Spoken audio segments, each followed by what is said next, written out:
Hello and welcome everybody back to another round of the Virtual Drift Championship. This is round 4, throwback to the old Silverstone layout. My name is Craig. With me as always is Tanner. What's up, dude?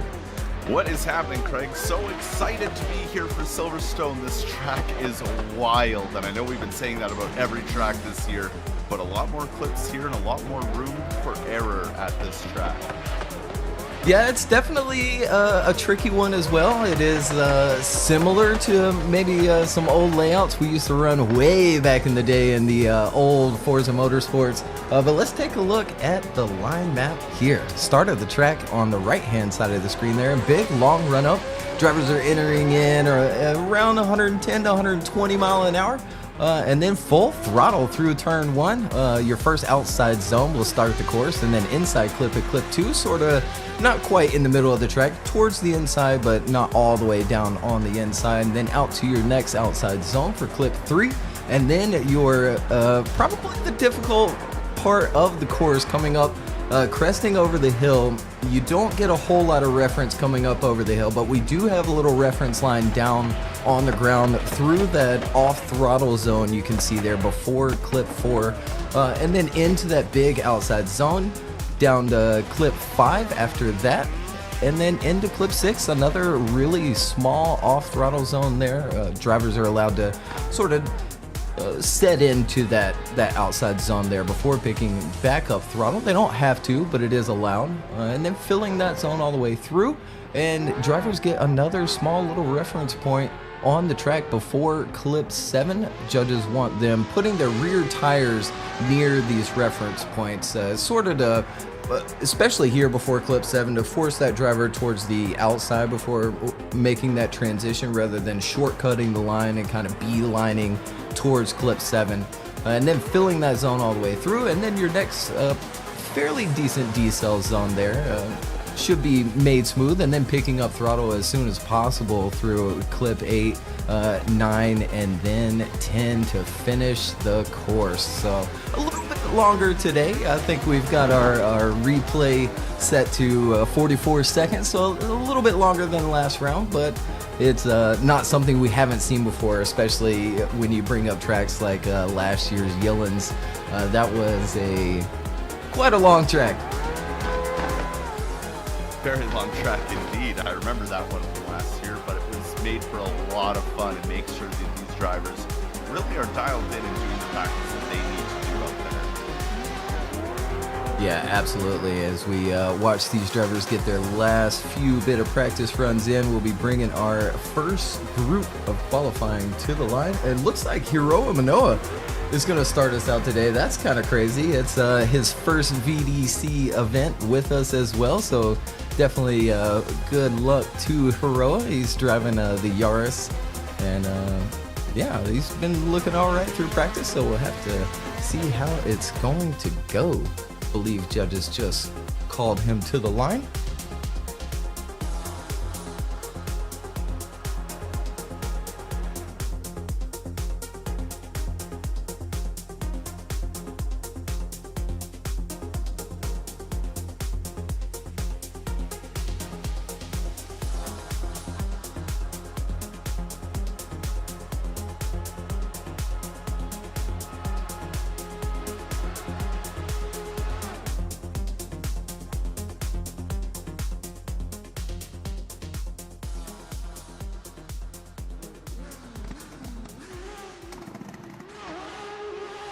All right, and Hiroa off. Lights are on and illuminated. Again, that big run up and swing that Yaris in. Looking good through turn 1 so far. Out to outside zone 2. Dropping just a little bit of tire, but good transition there. See how that can be a little bit tricky coming into that zone, but he is tackling it nicely so far. Continuing on. Feeling that next one. Ooh, just a little dirt popping up there, but man, on the edge.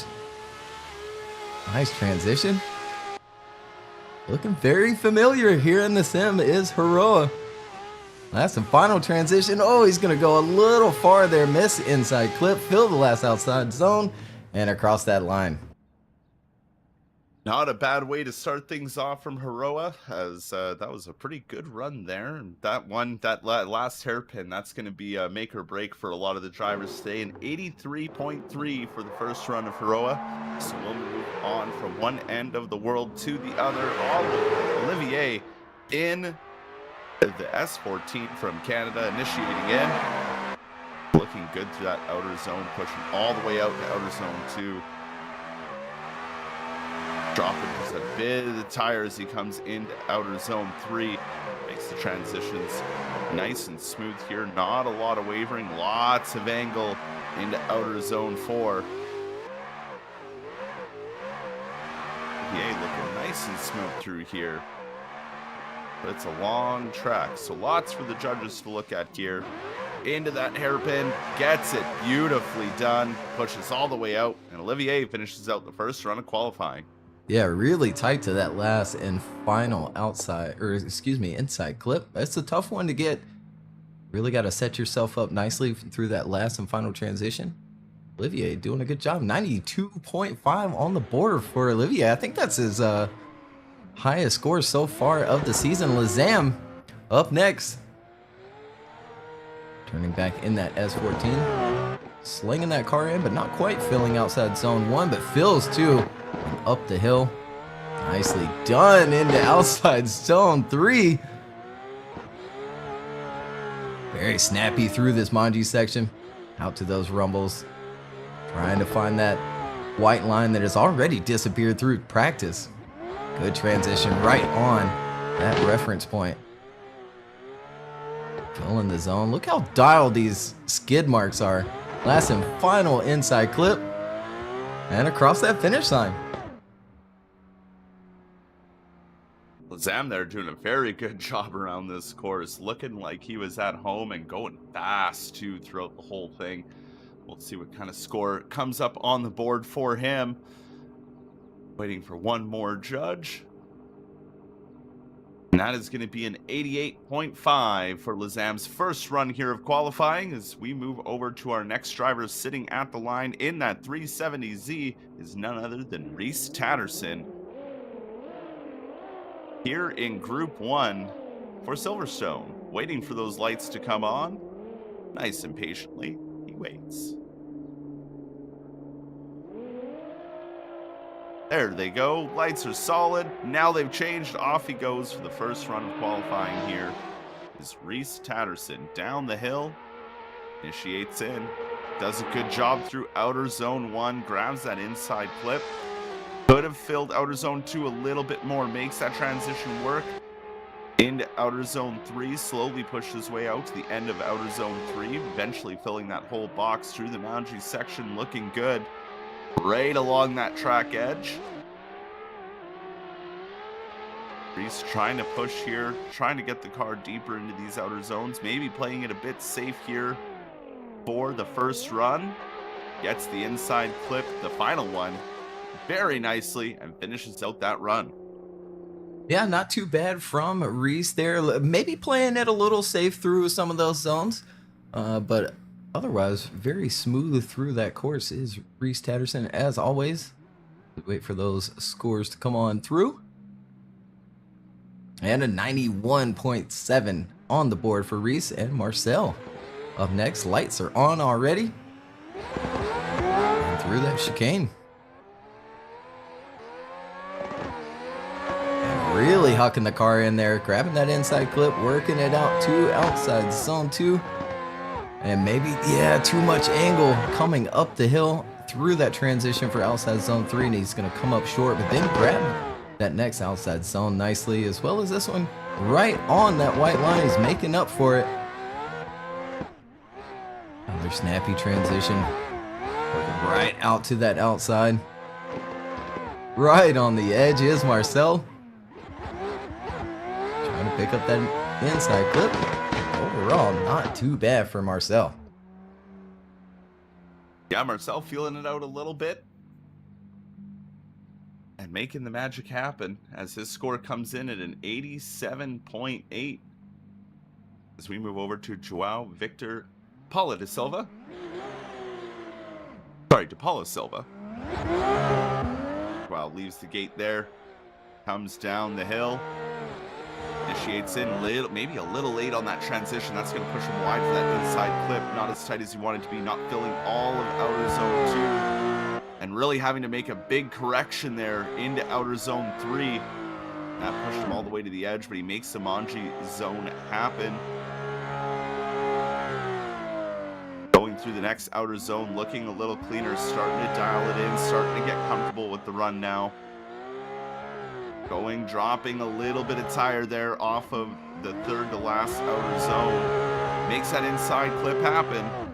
And not a shabby first run, but definitely some points to improve on in the second. Yeah, coming up over that crest into outside zone 3 is a tough one. 83.3 on the board. And Brandon Garner at the line in the all-new Z. Presenting Chris Forsberg Racing. Going for that fast entry, filling outside zone 1. Grabbing inside clip nicely as well as he flies up the hill. Filling outside zone 3, keeping it smooth. Nice and smooth on that transition as well. Looking pretty dialed in the Z today.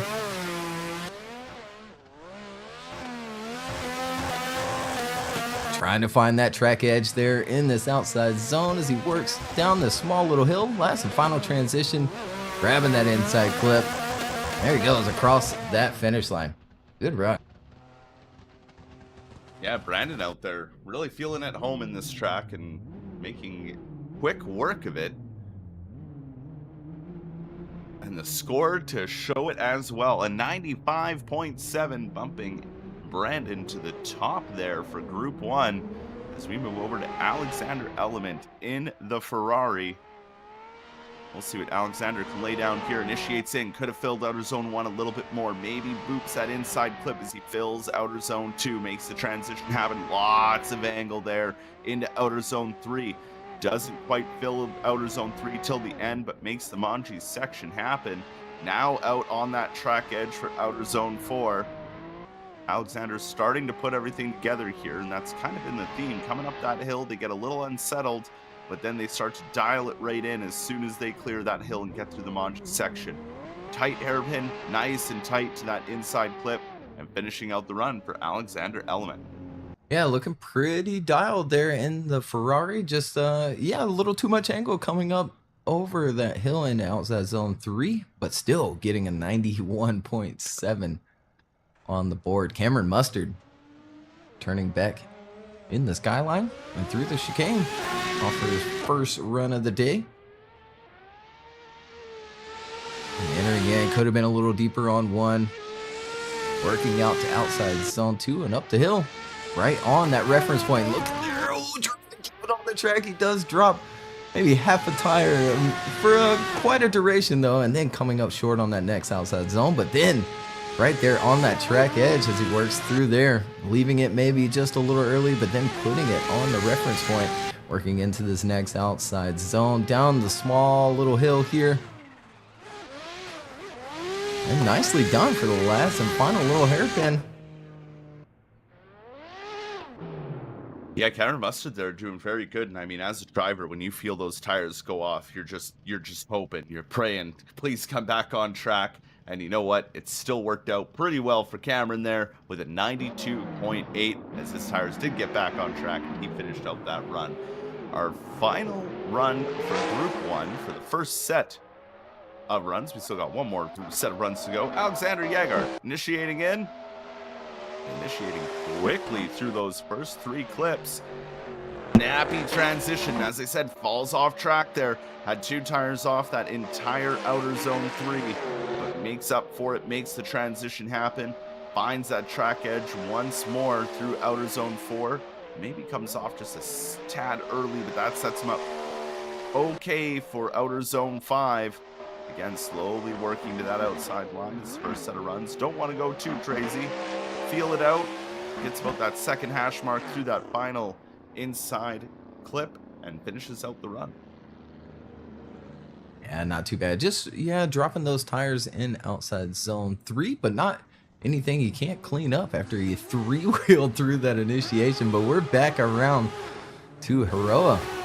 83.3 is what he's currently sitting on. Good initiation. Going outside zone 2. Smooth on the transition. Using that left foot brake to get it out a little bit further for it outside zone 3. And filling the next one nicely. Good transition back. He works to fill that outside zone.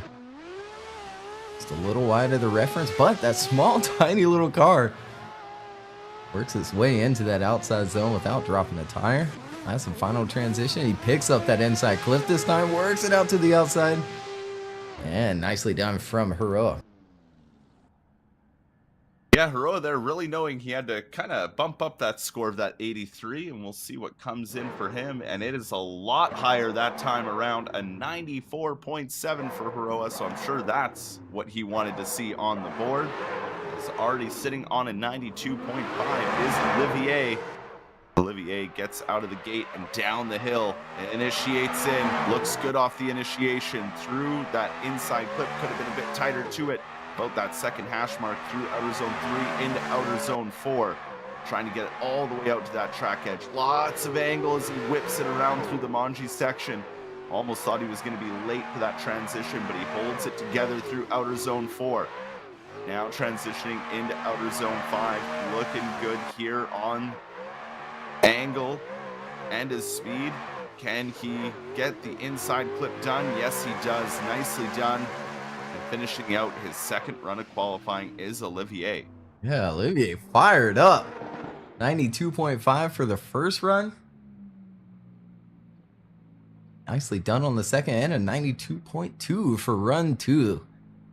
Good and consistent from Olivier. I know he was having some difficulties with the track, but looks like he's got it dialed in now. Lazam up for his second run. 88.5 is what he's currently sitting on. Nice and snappy on the initiation. As he works out the outside zone 2 and up the hill. He's going to be a little he keeps it on the track.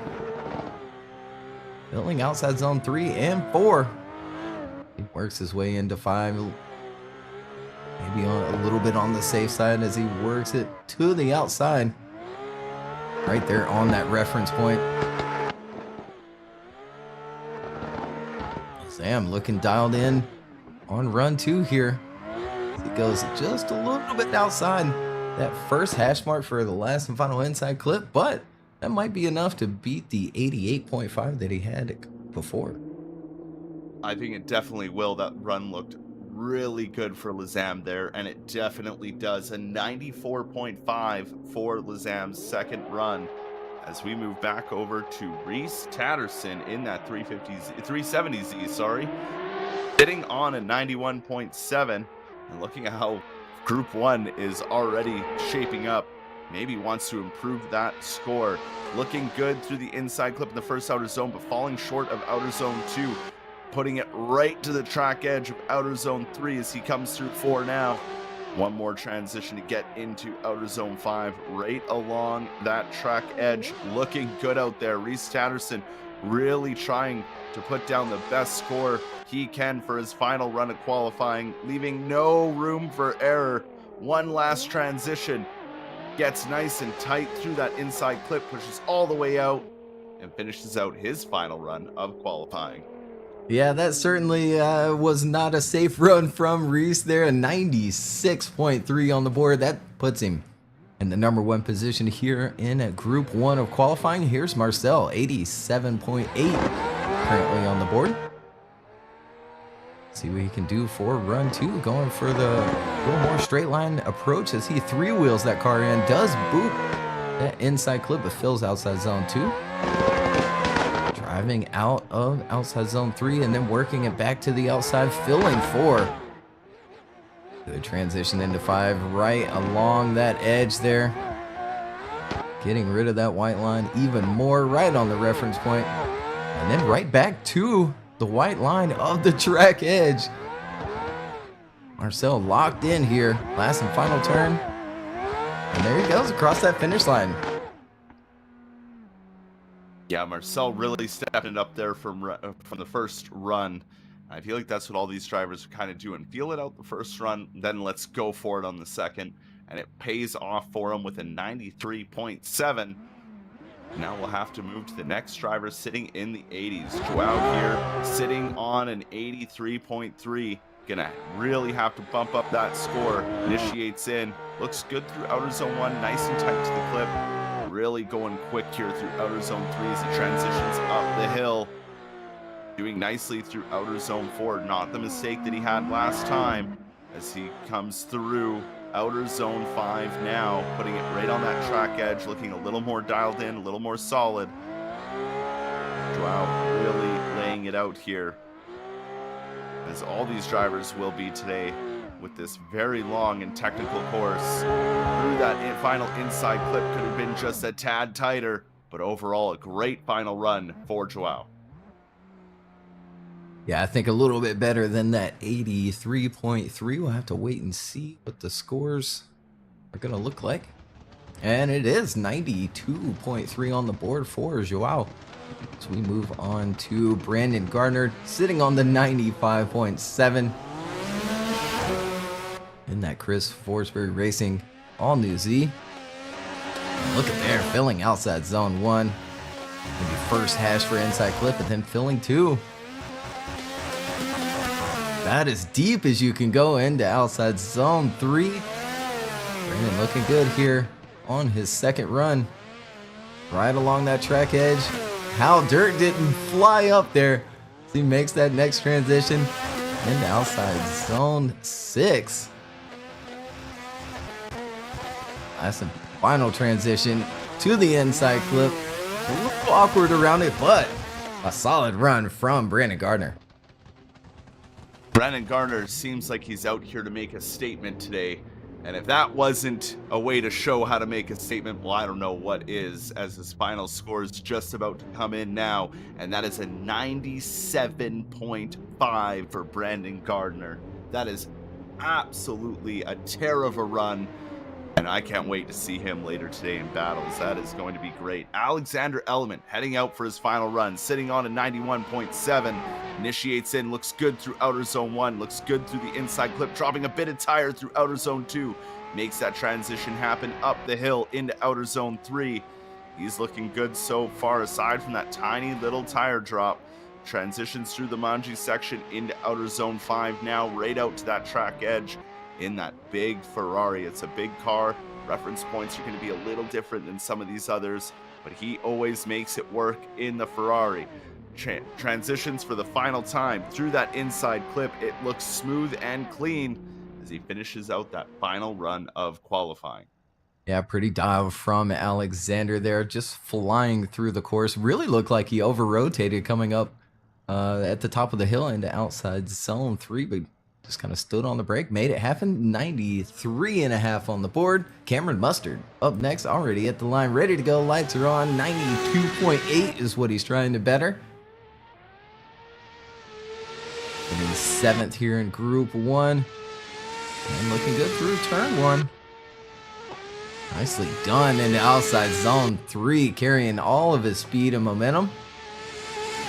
Going forward. These drivers are locked into this track today. Good transition, maybe a little too much angle there as he had to make a small little correction for getting into that zone. Last and final turn here. Nicely done from Cameron Mustard. Yeah, another dialed in run for run number 2 from Cameron Mustard. Again, sitting on that 92.8. Can he improve? He does not improve. 91.5. But that is a great tiebreaker score as we move on to our final driver of Group 1. 6 groups to come at you today after this. Sitting on an 86.3, Alexander Jaegert.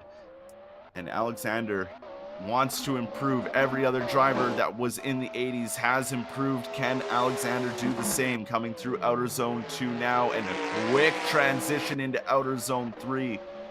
Really going quick in this top half of the course. Gets through the Manji section out to the track edge. Maybe dropping a tire, but that was so close. I didn't see any dirt puff up on my screen. So absolute tear of a run here from Alexander, just to do everything to break that 80 and get maybe into the 90s a little. Lost it a little bit there on that final hairpin. But wow, Alexander showing out hard for the final run. Yeah, nicely done from Alexander. Much better than the 86.3. Entered maybe just a tad late, but the small little deduction there, 95.5 for Alexander Jaeger to round out that first group of qualifying. Brandon Gardner sitting on top with a 97.5. Reese Tatterson with his 96.3. And Alexander Jaeger with that run we just saw, 95.5 on the board for him. So a really solid group for Group 1 to start us out here today. A very solid group indeed. Like, I was watching practice most of the week here and going, wow, these guys are already, mental on every other track. How will they deal with a track that maybe has a lot more clipping points than what maybe they're used to? And yeah, they're doing just fine. They're doing their job out there. They're putting on a show. They're having fun doing it. We still have 5 more groups to get through, and these scores are already crazy. Yeah, they really are. Now, judges making a small change today with how they are scoring. They've added in just a half a point deduction instead of full points, so that when they are wanting to make, just really small increments in deductions, they can do so with that half a point. And then maybe that's part of why we're seeing the scores a little bit higher. I think they reflect what they should, though. I mean, these runs are near perfect, especially that run from Brandon Gardner, 97.5. I think maybe it could have been just a tad deeper in outside zone 3, but other than that, there was really not a whole lot you could take away from it. And yeah, I think the scores are doing a good job to reflect that. Also, shout out to this freaking track creator.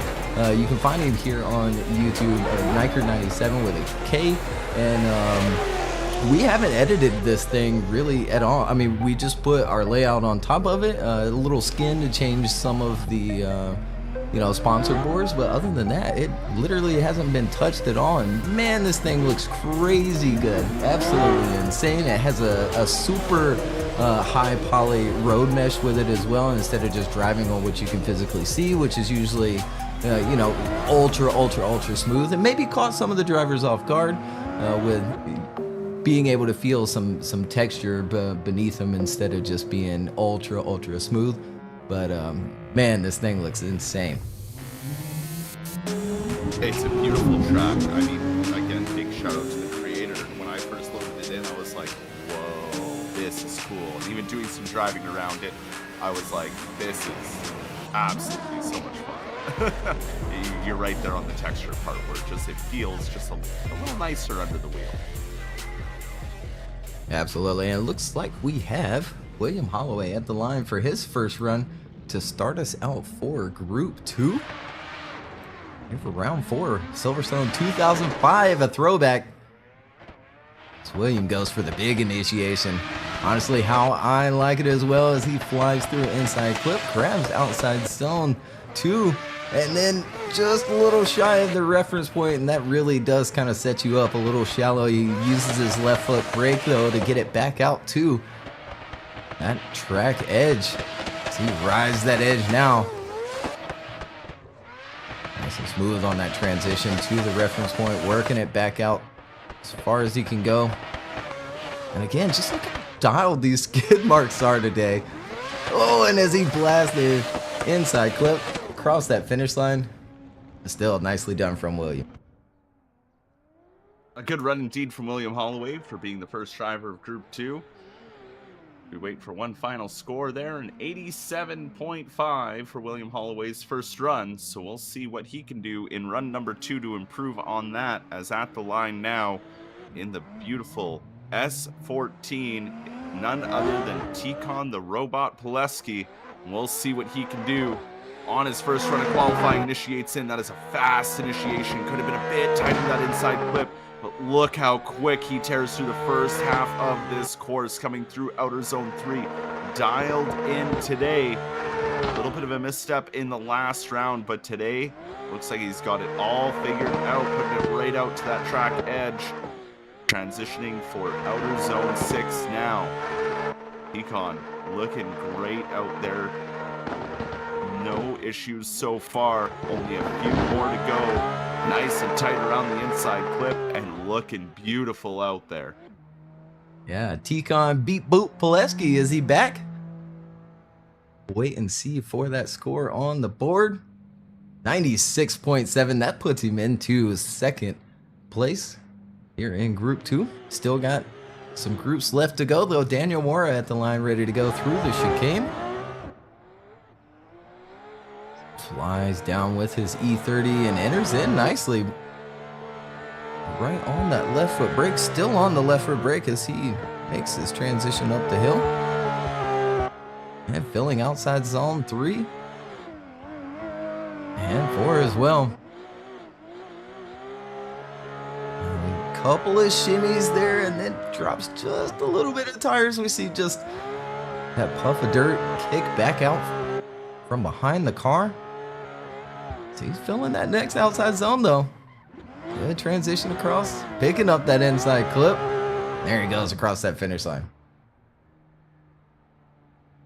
Yeah, good run there from Daniel Mora, but as you pointed out, lots of left foot braking happening around the circuit, and I think that's why he ended up dropping that one tire. He kind of dabbed that left foot brake, and it just sent him a little too far out, but still getting a 91.3 on the board. So very good starting score indeed as we wait for Victor Lacheris to get to the line. There he is, and I see I've yet to fix his model. So I have headlights that are way far out in front of him, but that it makes it even more funny when this run happens. So Victor Lacheris at the line, ready to go for the first run of qualifying.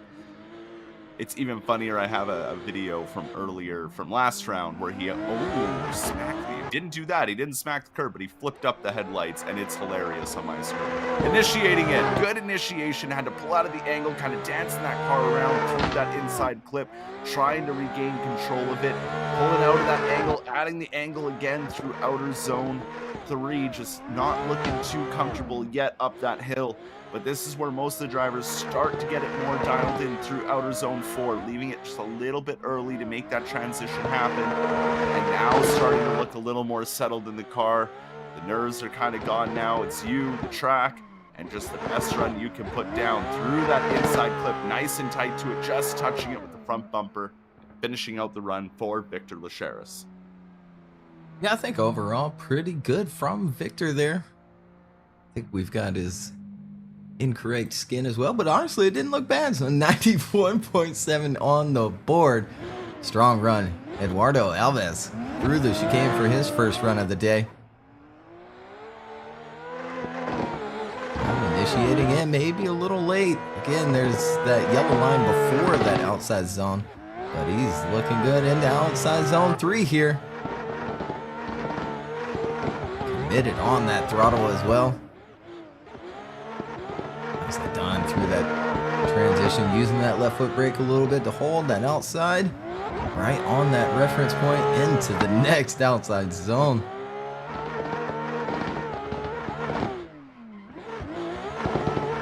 Nicely done for that last inside clip. A hard one to pick up, but he does so.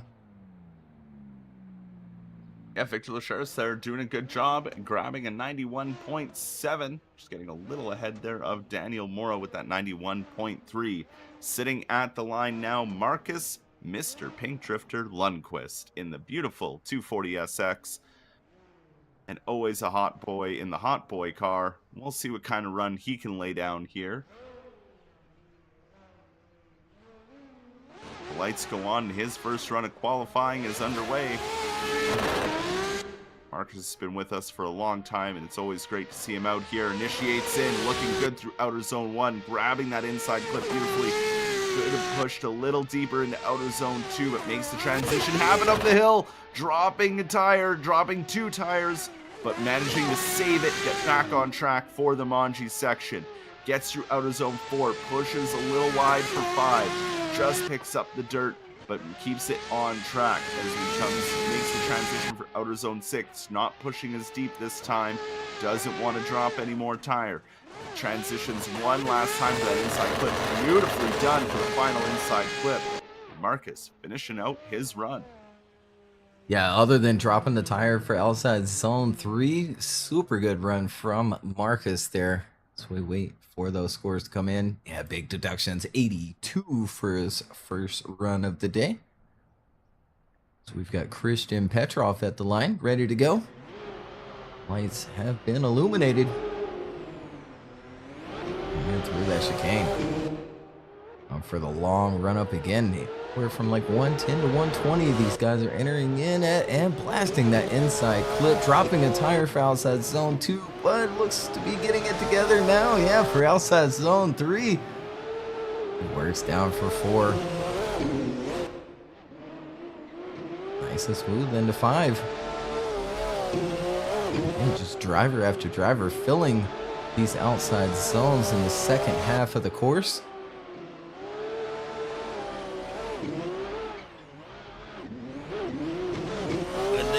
Little too inside for that last and final inside clip, but overall okay run from Christian Petrov. A little things to work on for run 2, but he does get a second run. He does, an 88.7 for Christian Petrov, so definitely something he'll want to improve on a run number 2 as we move over to Vladislav Ikulovic. Vladislav going to see what he can lay down here in his BMW. Initiating in. Looking decent through outer zone 1, maybe could have been a tad deeper, but makes up for it with that inside clip in outer zone 2, pushing all the way out, trying to reach that track edge for outer zone 3. Makes the transition happen, not as deep as he could be in outer zone 4, but maybe playing it a little safer on run number 1 here. Feel out the track, feel out the grip, and then run number 2, absolutely send it as he comes through outer zone 5 right now. And looking good. Sorry, outer zone 6 at that point, but looking good through the hairpin and making his first run happen. Yeah, just going a little wide there for that last and final inside clip, but still getting a 91.5 on the board. And here's Ernestas on for his first run of the day here, round 4 Silverstone. Really throwing that car in. Filling outside zone 2 as he works up the hill. Real snappy transition. He continues on. Again, another snappy transition here in this S14. He works it through that next outside zone. Right there on that reference point. Trying to find that track edge. And filling it all the way to the end of that zone. Nicely done. So he picks up that inside clip and across that finish line. Nessus looking super solid out there. I mean, just like he did in the previous round. On fire, basically, through the whole run. And this is only run number 1 for him. We wait for one final score to come in. There it is, a 94.3 for Ernestas. So very good starting run there with that 94. Now the final driver of group number 2, but only the first set of runs. One more set still comes. Jean Reeves in the Corvette coming down the hill. Initiates in. Rookie driver this year. Did great in round number 3. Let's see how he does here in round 4. Transitioning up the hill. Trying to get that Corvette all the way to that outside. Couldn't quite get it, but still makes up for it here in the Manji section into outer zone 5. Right along that track edge, looking good. John Reeves transitions for outer zone 6. Looking solid on the angle. Good line here so far. One last transition to that inside. Looking good out there for Jean Reeves. Yeah, Deshaun getting a ton of practice in on those practice servers this week, and it looks to pay off. 94.8 on the board. Deshaun. So we move back around to William Holloway. here for Group 2. Again, going for that big initiation. And filling outside zone 1. 2 as well as he works up the hill. Just gonna drive off just a little bit, then work it out to the outside. Nicely done for outside zone 3 and 4. Transitions into 5 right on that track edge there. Hanging on to it as long as he can. Makes his transition across. And right to the edge again. William putting down a heater. As he goes just a little wide for the inside clip, but man, overall, solid run for William. Yeah, you know, William Holloway saw that 87.5 on the board and said, you know what, that's not how we do things. I need to lay down a good run. And a 95.8 comes in for William Holloway for his second run, so way better on the second time around. At the line and ready to go for their second run is Tikon Pileski, sitting on a 96.7. Will Tikon be able to improve on that? Initiates in, looks good through outer zone 1, carrying all that speed through the inside clip all the way out to outer zone 2, makes that transition happen up the hill, pushing out to the track edge all the way through outer zone 3. Tikon looks to be on a tear here, maybe trying to grab that top spot right out to the track edge for outer zone 5. Tikon is looking super dialed in here for this second run. I almost want to say it's a Hail Mary run with how quick he's going and just how dialed he's looking. Could this be the return for Tikon as he finishes out that second run of qualifying? It just might be solid run from Tikon Pileski.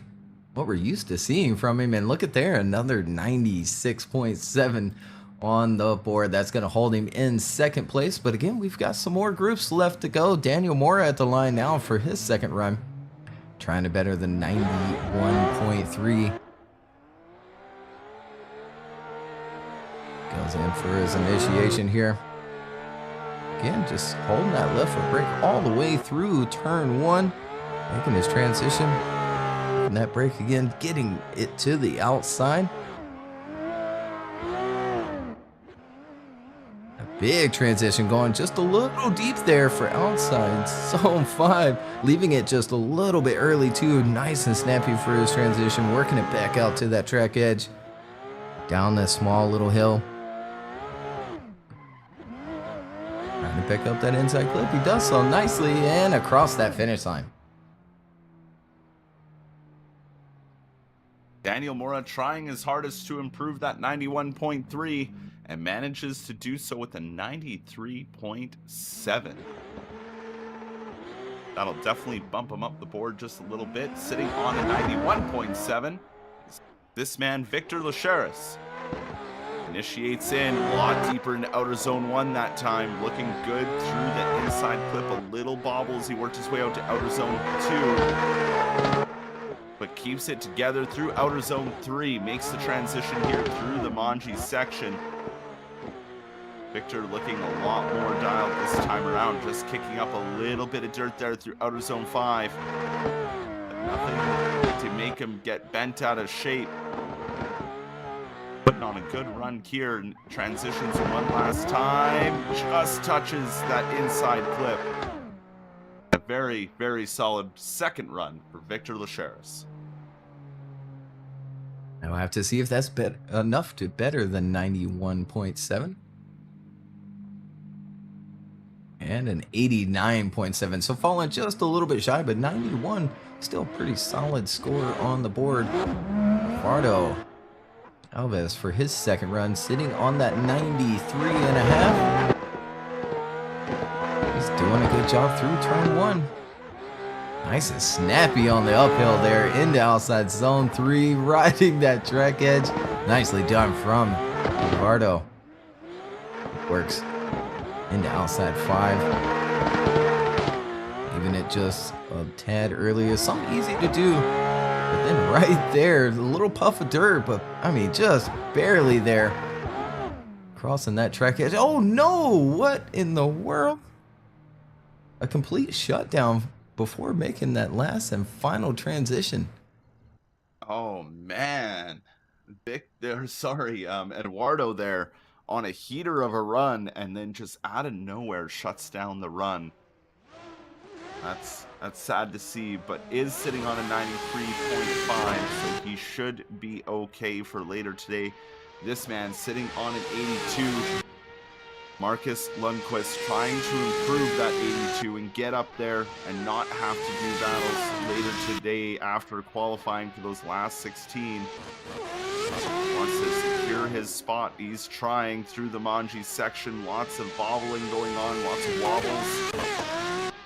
Trying to hold it together in these transitions. Through outer zone 6 he comes, right to the track edge. Only a few more to navigate after picking up a little bit of dirt and going a bit wide around that inside clip. Hopefully that's enough to improve on that 82. Yeah, still dropping just a little bit of tire for outside zone 3, but a lot better this time, and he's going to get an 89. So I'll move him up one position so far into 19th. But again, we've got, I believe, 6 groups in total today. Christian Petrov off for his second run. 88.7 is what he's currently sitting on and initiating in, but missing out on outside zone 1. Has to work that car around the first inside clip.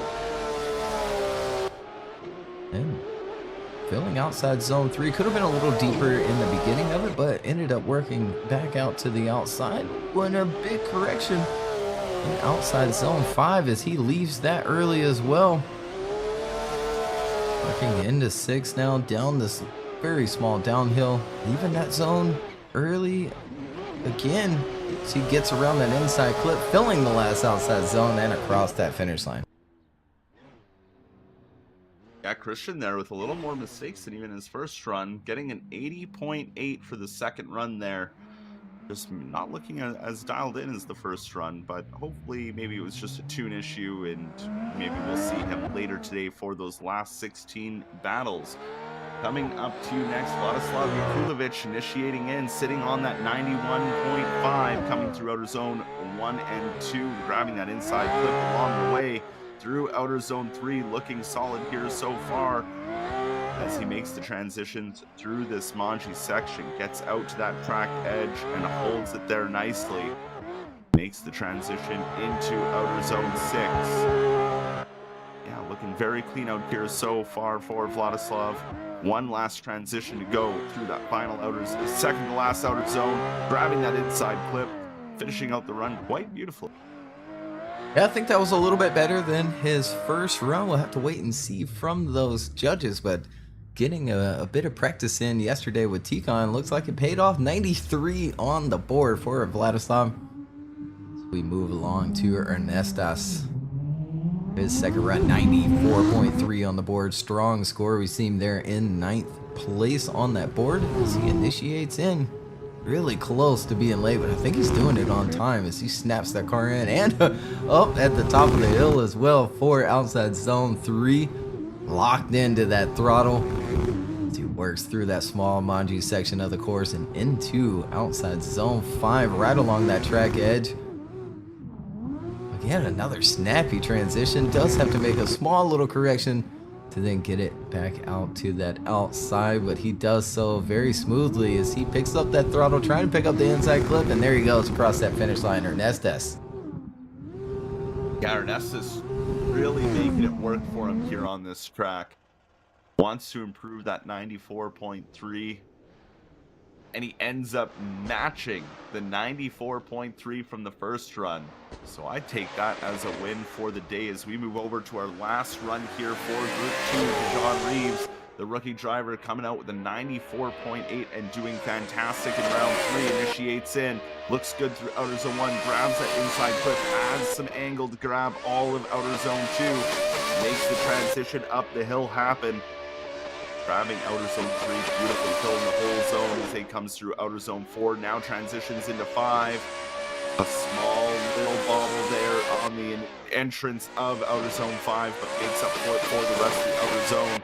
Holding it nicely now around outer zone 6. Dijon trying to improve or at least get a good score to match, and he works great finishing out this run. Yeah, another dialed in run from Daishan. So we wait for that score to come through. 94.8 is what he already had, and he betters it by 0.2. 95 on the board, and that, I believe, moves him up a place. It keeps him at the same 6th position with that 95, but either way, strong score, and that puts him in the top 8 there. Brandon Gardner is still sitting on top with the 97.5. Tikon Pileski with his 96.7. Reese Tannerson 96.3. William Holloway with the 95.8. Strong score from William. Alexander Yeager with his 95.5 as he bettered that second run tremendously. And then Daishan with his 95. Heroa with the 94.7. Again, doing it on his second run. Maybe playing it safe for the first one and then coming out swinging for run 2. And then Lazam doing the same as well. 94.5 on the board.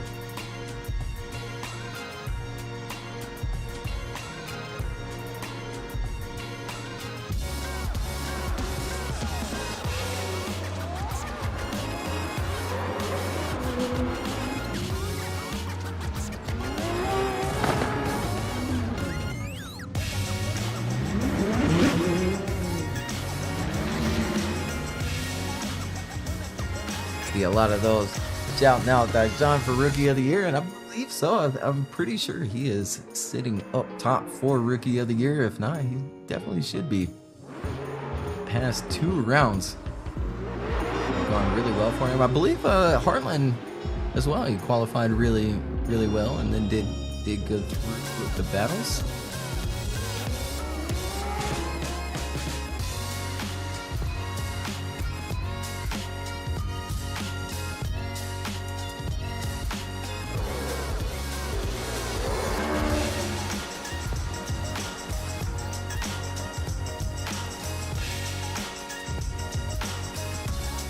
Looks like we've got last call from those judges, and Austin Zalewski coming to the line.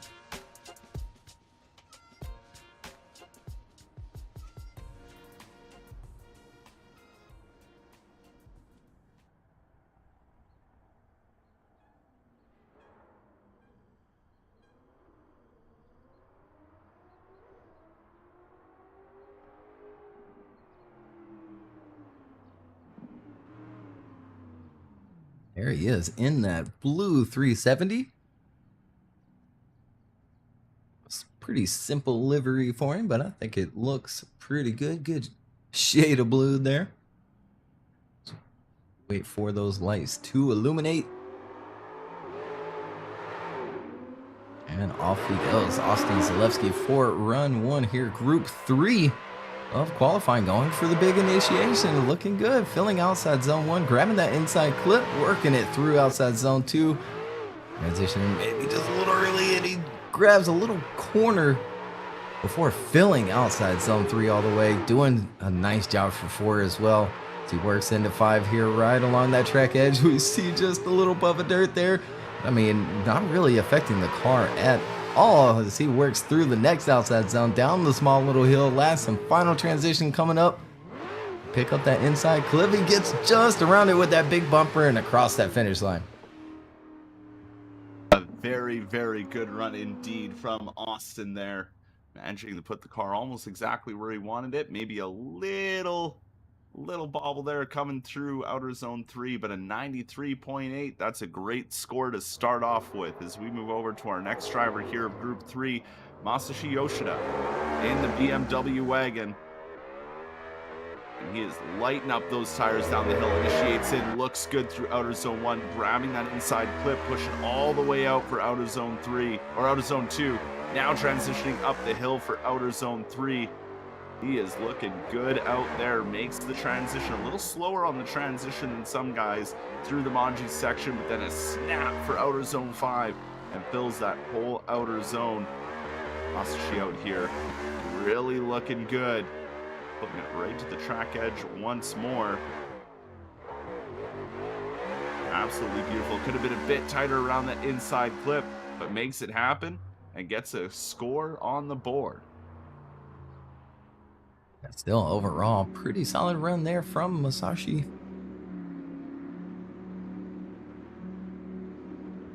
Wait for those scores to come in. And a 93.5 on the board. So we've got Jordan El Nasser at the line, ready to go in the Viper. He's off for run 1.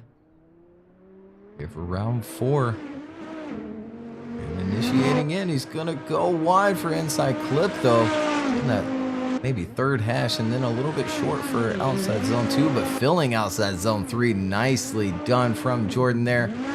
It works to fix his mistakes through turn 1. And leaving that outside zone just a little bit there. He makes the transition a little bit inside. So we see him set up for that next outside zone down the hill here. Last turn for him. As it looks like he explodes the motor and across the line. Jordan El Nasser. Yeah, Jordan there trying to do the best he can to salvage the run as it got a little shaky right off the start. But an 82 on the board, so something he will have to improve for run number 2. As we move over to Stanislav Tarasov sitting at the line, ready to put some runs down for qualifying. Initiates in, looks good through outer zone 1, gets that inside clip, pushes all the way out for outer zone 2. Makes the transition up the hill, a little bobble there on the entry to outer zone 3, but makes a quick correction and keeps on it to keep that car stable. Goes through the Manji section, now into outer zone 5 already. Looking smooth through outer zone 5, makes the transition happen, gets nice and deep into outer zone 6. Keeping it right to that track edge. Looking good out here is Stanislav as he comes through that inside clip. Makes it work for the first run of qualifying. Yeah, nicely done in the big Ferrari there. Setting up for outside zone 3 was very smooth. And a super tricky part of the course.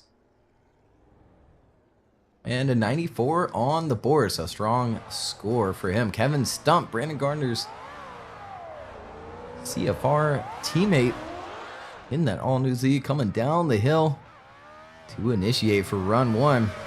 Could have been a little deeper on outside zone 1, but grabbing that inside clip nicely, and outside zone 2 as he works up the hill now. Dialed into outside zone 3. Oh, and I shouldn't have said anything as he drops a small bit of tire there through the back half of that zone, but he continues on here right along that track edge. Dialed in for that outside zone. Nice and smooth on the transition. Working that brake just a little bit to get it to the outside as deep as he can go for that outside zone, and a little hesitant on that last and final transition, but then across that finish line, finishing out the run. Yeah, Kevin Stump there looking good indeed and getting some good points on the board at a 92.2. So very good job indeed for the first run. And sitting at the line now is Samuel Cuddy in a new car. Well, this is nice to see. Little 180SX there, an S13. Let's see what you can lay down in the new ride here. Moving from that RX-8 S13. Samuel Cuddy comes down the straight. The debut of his new car, initiates in, looks good through outer zone 1, grabbing that inside clip, pushing all the way out there for outer zone 2. Up the hill he comes. Filling all of outer zone 3, makes the transition happen in the Manji section. Looking dialed in this new S chassis.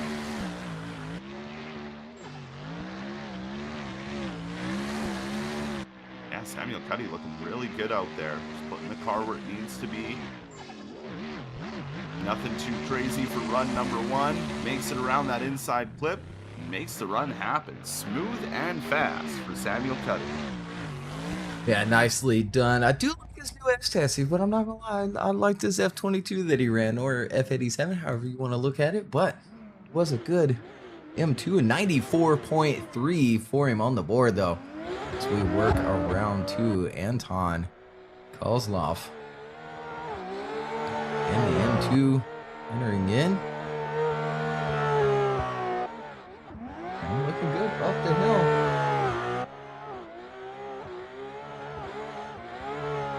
Filling that next outside zone.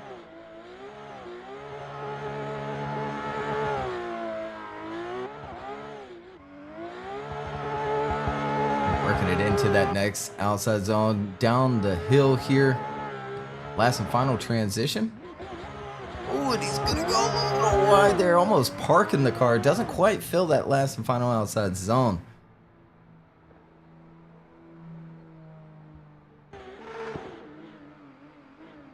Yeah, falling off a little bit there for Anton near the end of the run. So that's going to hurt that score, and he ends up with an 89 for his first run.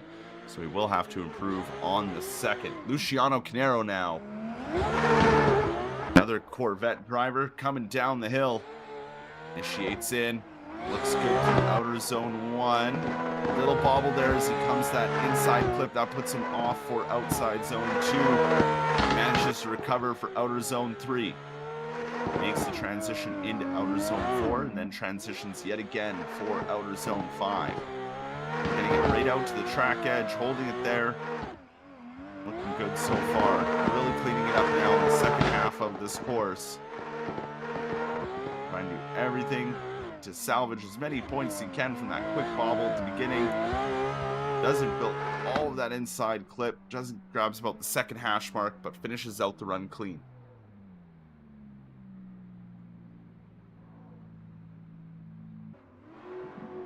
And a 92.3 on the board for Luciano. As we work our way to Dimitri Mitten, our last and final driver of Group 3 here. Still got their second runs to go. And Dimitri looking good here for his first in the big beamer. He works it through outside zone 3. Nicely done for 4. Looking really dialed in here through his first run of the day. And leaves that zone just a little bit as he works it back to the outside. Hangs on to it all the way through the zone though. Picks up that inside clip and across that line.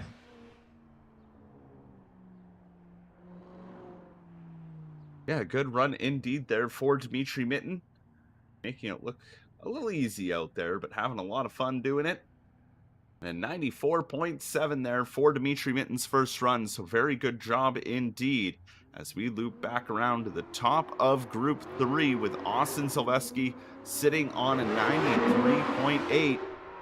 Well, let's see what they can do for the second run. Initiates in. Very fast initiation through outer zone 1, grabbing that inside clip all the way out to outer zone 2. He is carrying a lot of speed here through outer zone 3. Makes the transition work. He has been right on the track edge the whole time, but dropping a little bit of tire through outer zone 5. But it doesn't get him too bent out of shape as he comes through outer zone 6 now, pushing all the way out to the track edge, making it happen. Looking good out there. Austin on a tear there for the second run of qualifying. Yeah, already sitting on the 93.8, but going for it there in run 2. Is that going to be enough? Yeah, 95.7 on the board for him now. He works his way up. Masashi Yoshida at the line, ready to go through the chicane for run 2.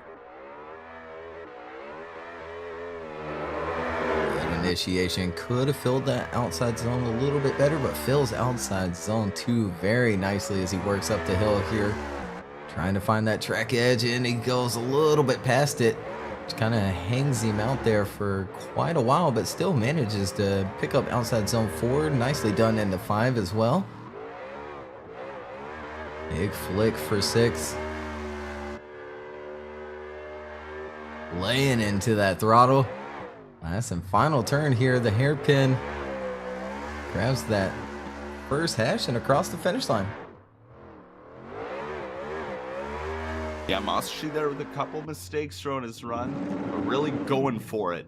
So we'll see if that was enough to improve, and it definitely was, from 93.5 in run number 1 to 95.3 in run number 2. So very good job from Masashi there as we move over to Jordan El Nasser. Sitting on an 82, he wants to improve. Let's see if he can get it done. Initiates in through outer zone 1. Looks good this time through the inside clip and outer zone 2. This looks a lot better than run number 1.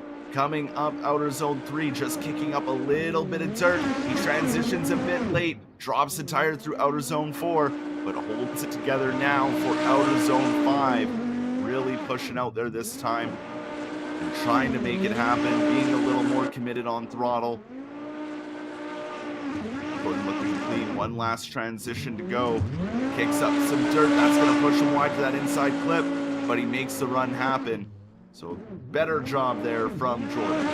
Yeah, overall much better for him there as we wait for the judges. And a 91.3. Definitely bettering his score. We'll have to see where he ends up today. Again, we still have those last 16 battles coming up here in qualifying. Another little thing that we've added to our qualifying system. Top 28 get locked into top 32. Then 29 through 44 have to battle it out for those last and 4 positions of top 32. And Stanislav putting in a run to try and lock himself into that top 32. As I say that, he is deep 4 outside zone 5. Works it back onto the track though, but without dropping tire. Continuing on down the little hill. It's a final transition. Gets around that inside clip, and there he goes across that finish line.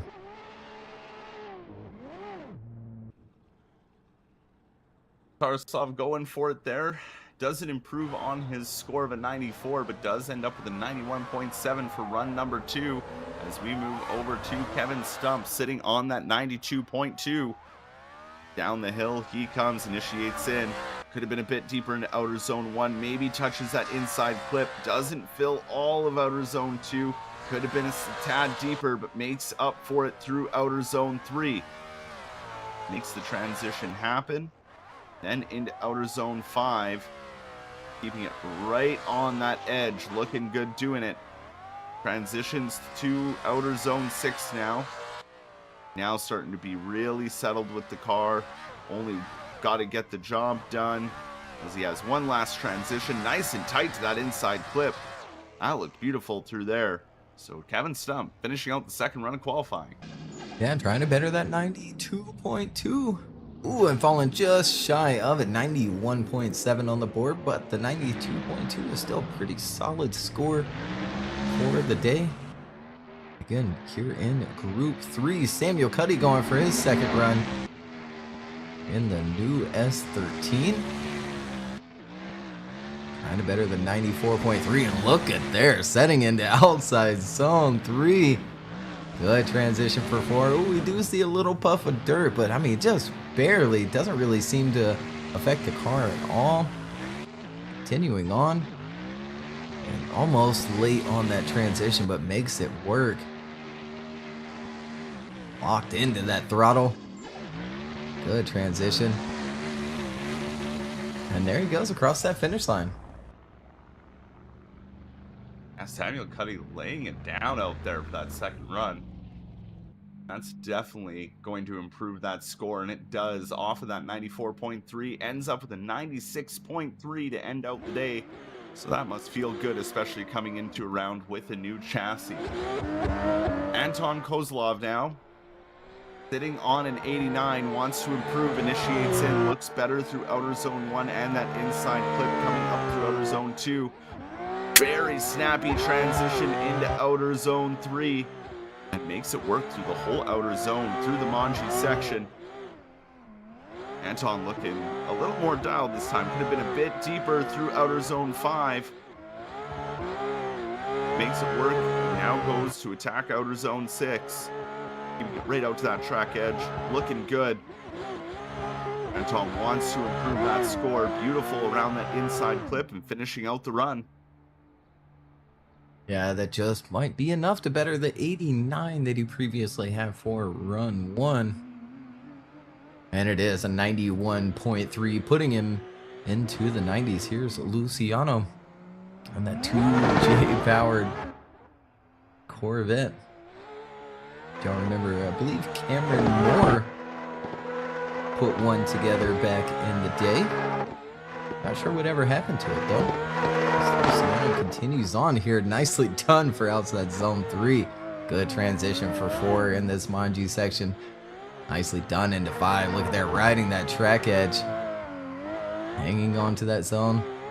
Good transition, nice and smooth here. Locked into that throttle as he works down the small hill. Really tight to the inside clip, filling the last outside zone. Nicely done from Luciano. Luciano laying it all out there and managing to improve that 92.3, getting up to a 94.5 on run number 2. So good job there from Luciano as we come to our final run of Group 3. Dimitri Mitten sitting on a 94.7 in the BMW, initiates in. Good initiation through outer zone 1. Looking good through those inside clip and the outer zone 2. Up through outer zone 3 now. Dimitri, lots of angle through outer zone 3. Makes the transition work. Dimitri looking great out here, putting the car where it needed to be. Could have been a tad deeper in outer zone 5. Makes the transition happen and really makes up for it here in outer zone 6, kicking up just a little bit of dirt. But I don't think enough for a tire drop as he comes into that final outer zone, really tight through that inside clip. Finishes it out hot for group number 3. Yeah, nicely done from Dimitri. Did have quite a moment there before that transition into outside zone 6, but still 87.8 and has the stronger score for run 1. So that's going to do it for 3 groups of qualifying now. Brandon Gardner still sitting on top with the 97.5. Tikon Pileski with his 96.7. And Samuel Cuddy now in that 3rd position with a 96.3. Reese Tatterson tying him with a 96.3. But Samuel having the better lower score will put him in 3rd position. So we're going to take a little break. We need to restart the server, get the next groups of qualifying loaded in, and we'll be right back with more qualifying.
Why keep you hiding where the sun is dark? It's undefined, want to know where you are. Why keep you hiding where the sun is dark? The sun is dark. Why keep you hiding where the sun is dark?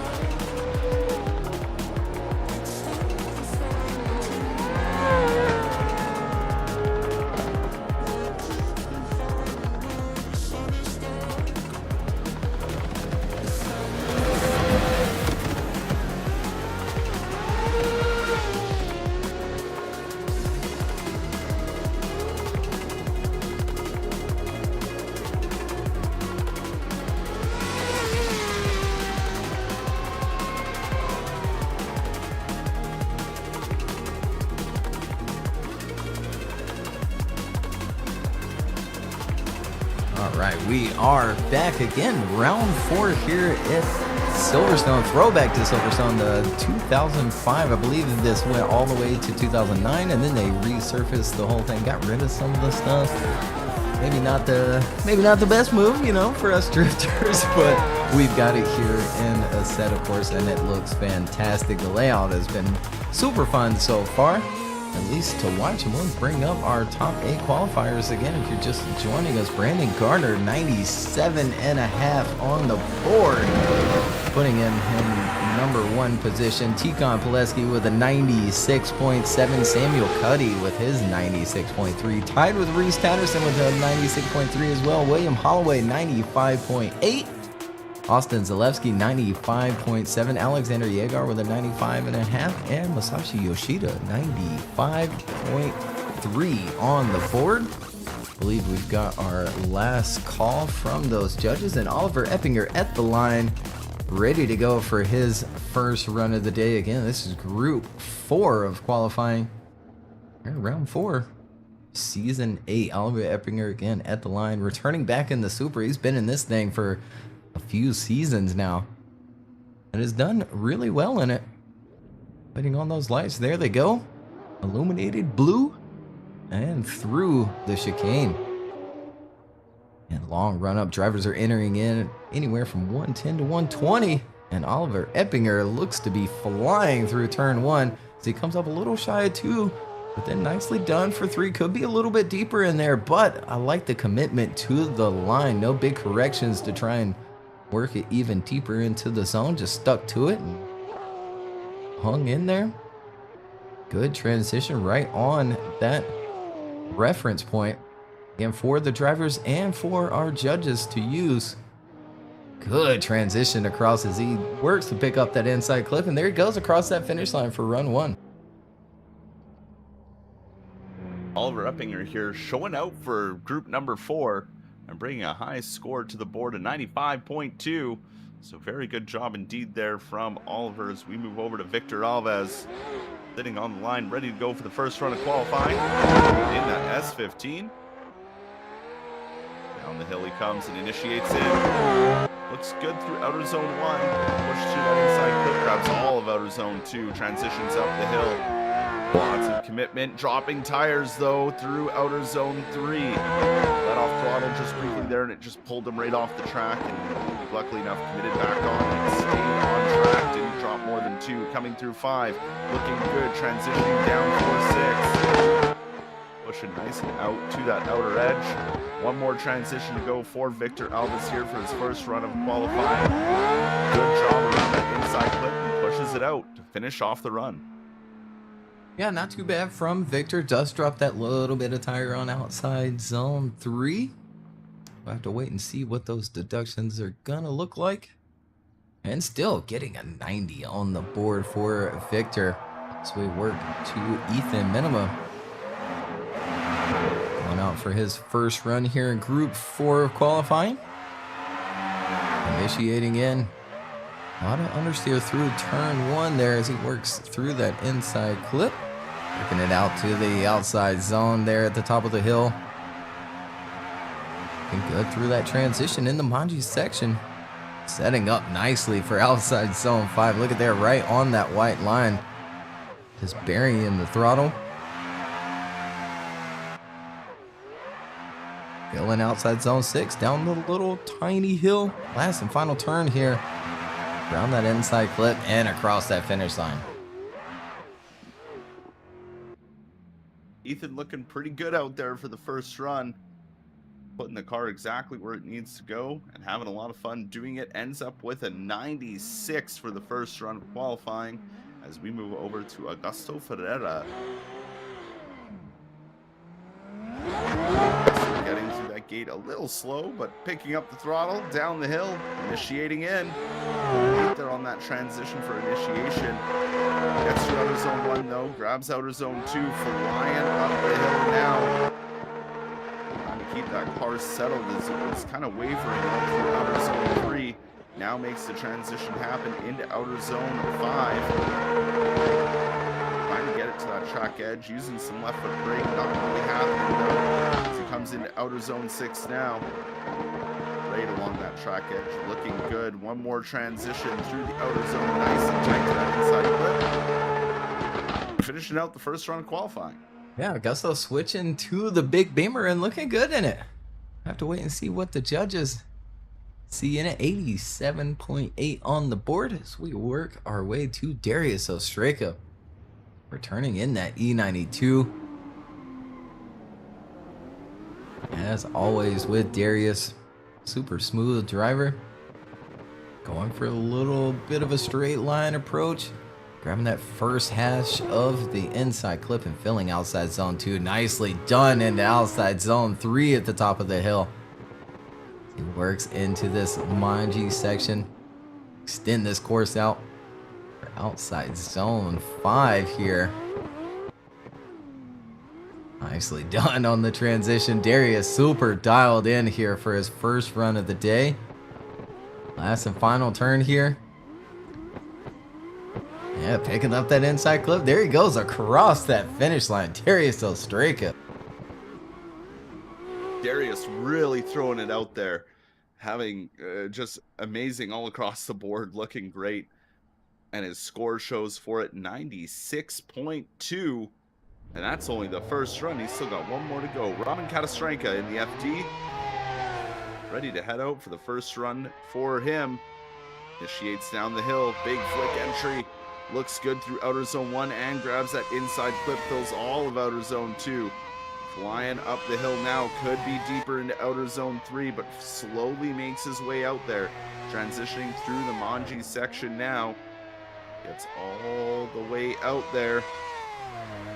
Pushing that RX-7 as hard as he can. Through outer zone 6. Looking nice and smooth and dialed in. One last transition and it's too much. He does manage to save it. But we'll see if the judges will consider that a 0 or not. Yeah, it just might be. I'm not really sure what happened there. Just a massive transition. It was really far past inside clip. Yeah, that is going to be an unfortunate 0 on the board. But he's got another run left to go. So we'll work our way around to Kazuki Fukushi for his first run of the day. Returning back in the Corolla.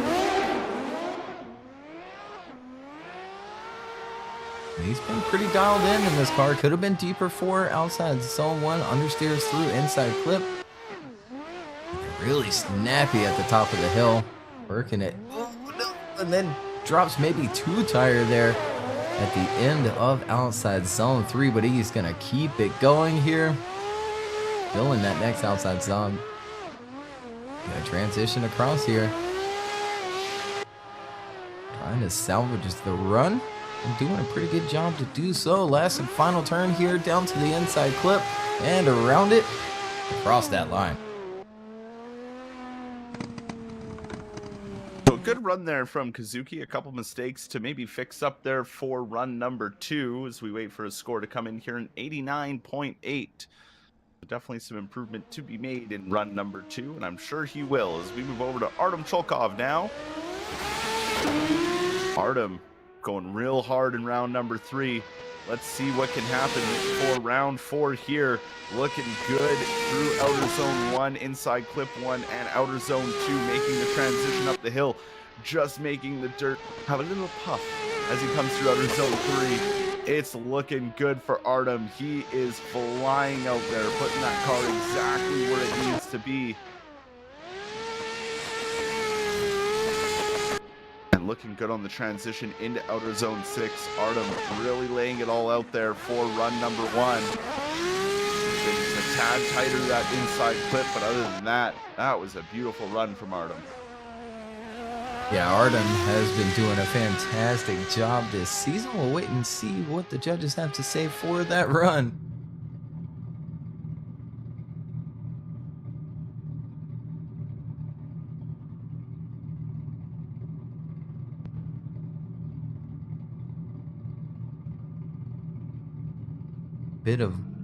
Yeah, there it is, 92.3 on the board for Artem Chukov. So we've got Connor Falvey at the line. It's been illuminated and he's off through that chicane. A long run up for this course. Just under 120 they're initiating at. Ooh, and a bit of an understeer through that first turn, but he hangs on to it. He works through the next outside zone.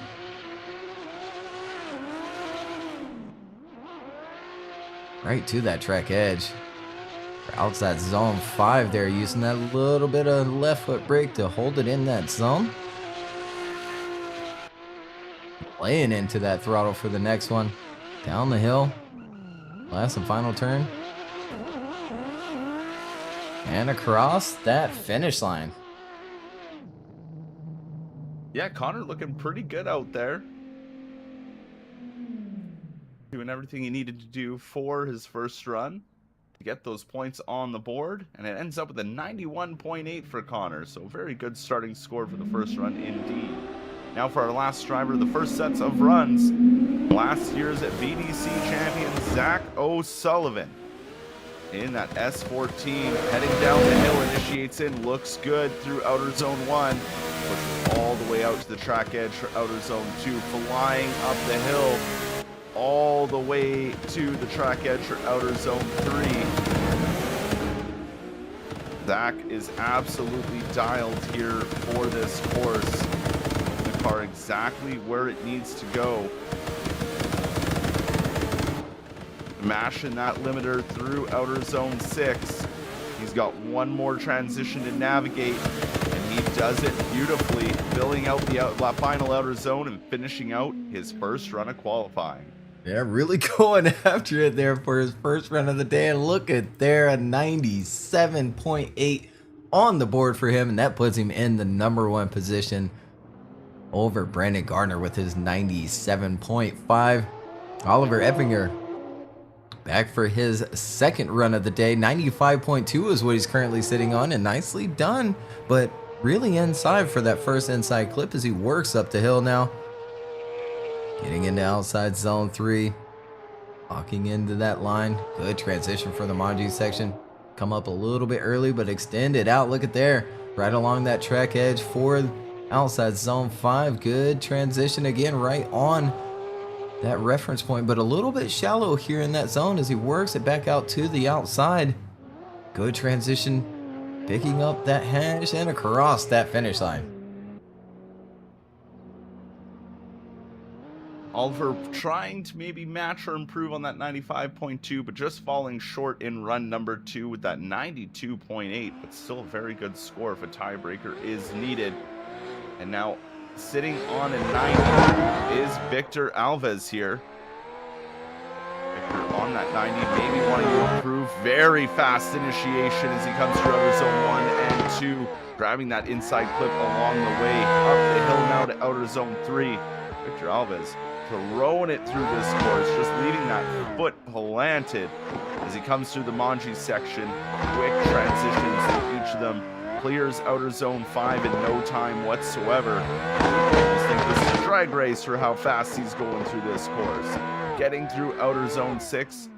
One last transition to go. Nice and tight to that inside clip. Victor leaving no room for error out there, finishing out that second run. Yeah, really showing a good example of that last and final hairpin there. Picking up throttle quickly, getting around that inside clip, and Continuing on, building momentum across that finish line. 93.3 on the board for his second run. That'll move him up just a little bit. Ethan Minima with his 96 on the board.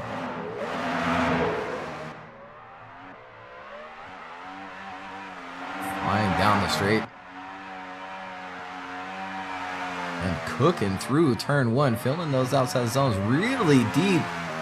Almost hitting the wall there at the top of the hill. Keeps things going into outside zone 5. Right along that track edge.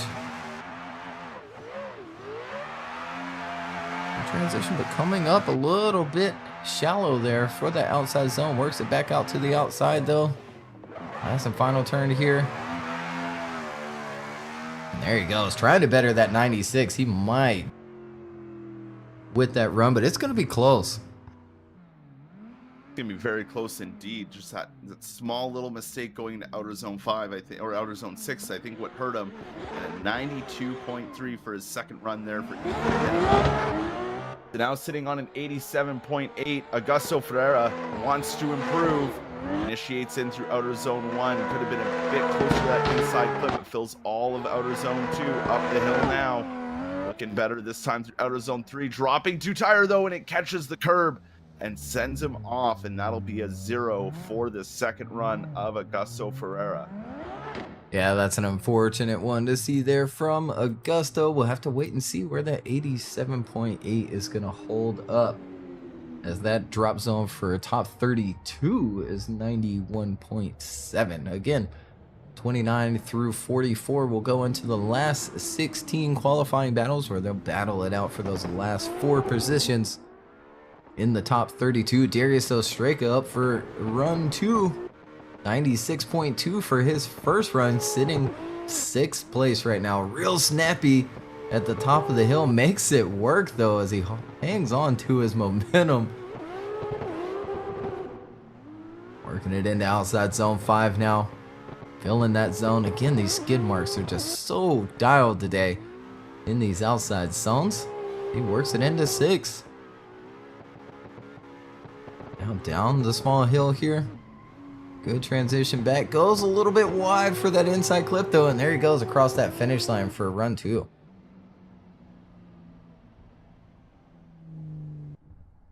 Darius Ostraka with a few minor mistakes there, doesn't quite beat that 96.2, ends up on a 94.7 as we move back over to Raman Katastranka, sitting on a 0.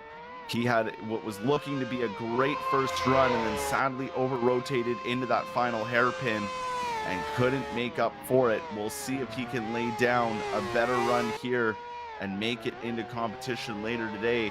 Already flying through the course, almost with no care, trying to keep that car exactly where it needs to be. Coming into outer zone 6 now. He is looking dialed, but he's coming up to the transition that hurt him last time. Can he make it happen? This time he does. Goes a little wide for that inside clip, but maybe playing it safe just to get that score on the board. Yeah, coming off the 0 and then still really going after it there. Does go wide for that last and final inside clip, but overall pretty solid run from Raman, as we see there a 92.5 on the board. Suzuki back at the line, 89.8 is what he's currently sitting on. So we see that's outside that 32, but it might be within the 44. So we see him initiate in. Much better for turn 1. Here in this run, really snappy at the top of the hill, keeping things going in outside zone 3. Probably the trickiest outside zone of the season so far, that outside zone 3, and he does a good job with it. Good transition there to work into outside zone 6 now. It's kind of in and out of that zone just a little bit there. Last and final turn, and there he goes across that finish line.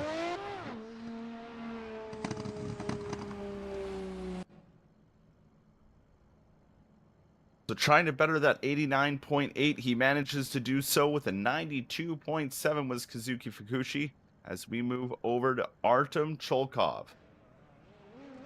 Artem sitting on a 92.3. Can he improve on this second run? Down the hill he comes, taking top qualifying in last round. Can he top the point scoreboard once more? Coming into outer zone 3, right along that track edge. Looking good through the Manji section, now into outer zone 5. Holding it together through outer zone 5, makes the transition work right to the track edge once more.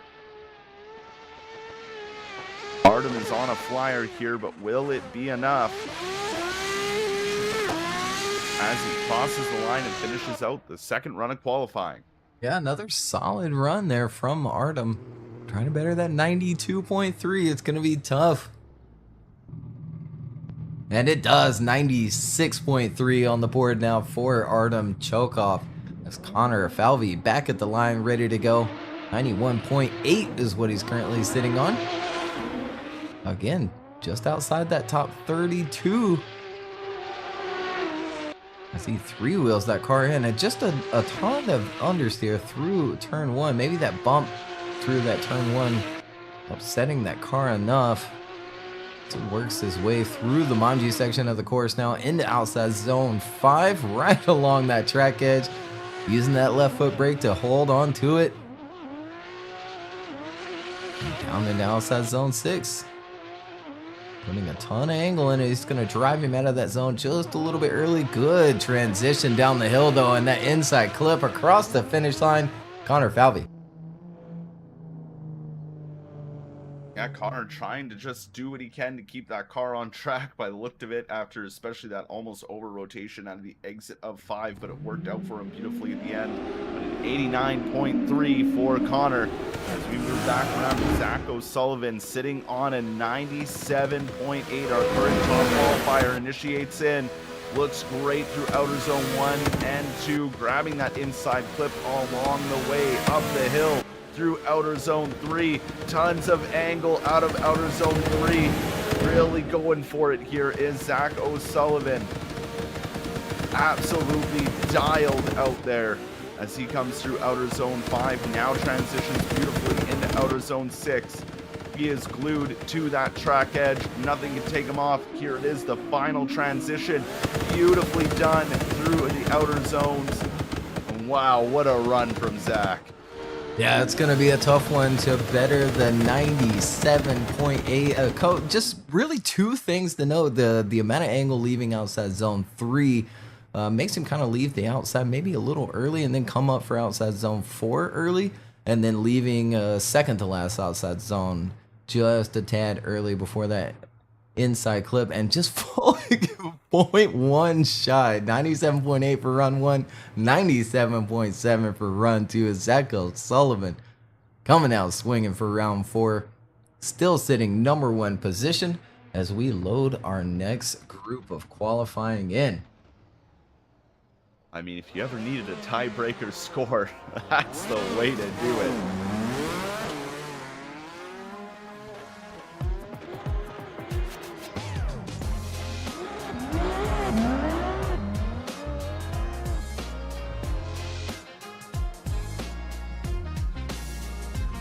Again, group 5 now loading in. As 4 groups of qualifying are down and done. Zach O'Sullivan 97.8, Brandon Gardner 97.5, and Tikon Pileski back 96.7 on the board, currently sitting in 3rd position.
getting their last and final little practice runs in for Group 5 here at qualifying. Then we got, I believe, a real small Group 6 coming up after this.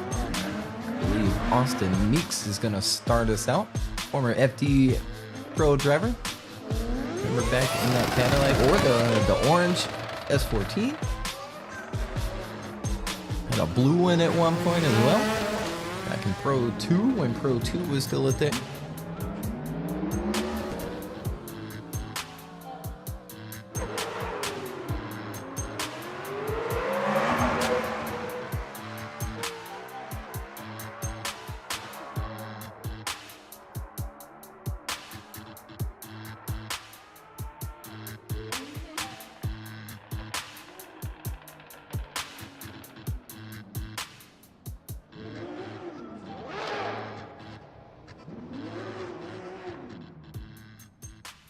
I thought he was going to get away with another practice run, but judges said, no, you don't.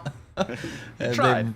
Yeah, I mean, I would have done it too, I'm not going to lie. But here we go. Austin Meeks at the line, ready to go.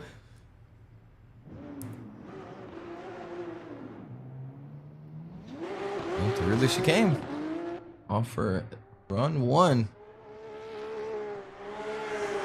It could have been just a little deeper in outside zone 1, but good job through turn 1. He comes up a little bit shy of that reference point, so it's going to put him a little shy of outside zone 3, but commits to the line and keeps it going. He works into outside zone 5 now, filling that zone. Smooth on his transition here as he works his way through outside zone 6 and down the small hill here. Last and final turn coming up. Big hairpin. Oh no, and he does go a little bit far and across that finish line. Couple mistakes indeed for Austin Meeks, but nothing that can't be cleaned up on run number 2. 85.7, that's not too shabby. Next at the line, Brandon Williams. Trying to get a little bit of extra heat into those tires as he waits for the lights to come on. Brandon Williams off and out of the gate. Down the hill for the first run of qualifying. Initiates in. Fills all of outer zone 1. Looks good through the inside clip. Pushes all the way out to outer zone 2. Transitions up the hill. Could have been a bit deeper off the entry to outer zone 3, but makes his way there. Not filling all of outer zone 4 either, but making up for it for outer zone 5. Brandon Williams makes the transition into outer zone 6, trying to push himself out to that track edge, and does make it work here into outer zone 7, grabbing that inside clip a little wide, but finishing out the run with points on the board. Yeah, not too bad from Brandon, and 91 on the board for run 1. Brandon Patrick at the line, ready to go. Returning in Fiorello, the chicane is, as you can see, based around this 8-foot by 8-foot car. He initiates in. Could have a bit more angle there through turn 1, but filling both those outside zones, grabbing the inside clip, and then look at there, setting into outside zone 3 nicely at the top of the hill. Very smooth through that transition. That line down the outside zone 4 was nice as well as he fills outside zone 5 right along that track edge. Good transition as well in this big Ferrari working down the small little hill here. Last and final turn coming up. Ooh, we see just a little puff of dirt, and it does make that car go a little wide for inside clip, but he finishes out the run nicely.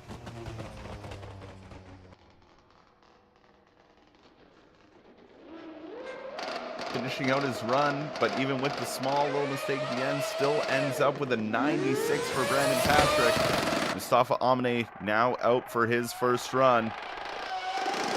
Looking good so far, but goes wide for that inside clip, grabbing that second hash mark, filling outer zone 2 though. Lots of angle coming into outer zone 3 with that RX-8, bashing it, that rotary off the limiter through the Manji section, still holding lots of angle right along that track edge for outer zone 5, leaves it a bit early.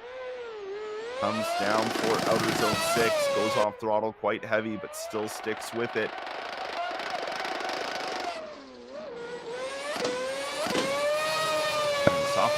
around that inside clip, pushing out to that track edge, and finishing out the run. Yeah, pretty dialed in run from Mustafa. As you pointed out, goes a little wide for that first inside clip, but then grabs the next outside zone. 93 on the board for him. Maxime through the chicane for his first run of the day. Here in Group 5, good initiation from Maxime. He's cooking through turn 1. Works up the hill now, picking up that throttle, grabs just a tiny bit of that corner there. It's pretty easy to do if you go past that reference point. All the way to the track edge for outside zone 5 though. Good transition. Really smooth from Maxime. Last and final turn here. Right around that inside clip, filling the next outside zone. Nicely done from Maxime. Yeah, Maxime really throwing it out there and having a great time doing it. Looked super dialed in. We'll see what kind of score he comes up with. It's a 96.7 for Maxime Tingai. Great starting score for run number 1 as we have Ethan Pikachu sitting at the line in that all-new Z. Let's see what he can throw down here. Down the straight he comes. Initiating in. Big initiation. Looks good though through outer zone 1. Goes a little wide there for outer zone, or for that inside clip. Dropping some tire through outer zone 2. Making the transition stick up the hill through outer zone 3. Now into the Manji section. Making the final transition into outer zone 5. Looking good here for Ethan in the second half of the course. He comes into outer zone 6. Trying to keep it along that track edge. One more transition to go into that final inside clip, then pushing out the final outer zone. Ethan laying down his first run. Yeah, and looking good through run 1. 92.8 on the board. Been putting a ton of practice in on the official practice servers for these pro drivers. Robert a little late to the line. There he is in the new RCF for himself, switching chassis. See what he could do for run 1 here in Group 5.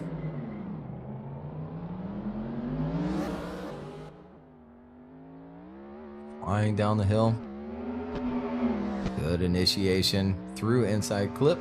Understeering just a little bit through turn 1. Looking good there at the top of the hill though. Drives out of the zone just a little bit. Works it back out to the outside. On a good line there into 4. As well as 5. Hanging on to that track edge. Look at there. Trying to make that white line disappear as much as they can. Down the small hill. Last and final transition coming up. Filling that zone. And nicely done for the last and final hairpin. Yeah, Robert there looking good in that new chassis and really showing out for it. A 94.7 for run number 1. So very good indeed. Riley Sabush now at the line, ready to go. Another rookie driver here for this year. Down the hill and initiates in. Looks good through outer zone 1. Takes out that inside clip though. That's going to put him off for outer zone 2. Doesn't fill it quite all the way, but does a good job to recover for outer zone 3. Now to transition into the Manji section here and towards outer zone 5. Looking good through outer zone 5. Came off it just a little early, but he holds it together through outer zone 6. Looking nice and dialed through outer zone 6. One last transition to go through that inside clip. Looking beautiful out there was Riley Sabush. Yeah, nicely done. As you pointed out, just a little bit inside of that first inside clip, a 92.7, and then just a little bit inside for that next outside zone. Here's Nick Hang. Goodness gracious. So we'll turn that down just a little bit. He initiates in.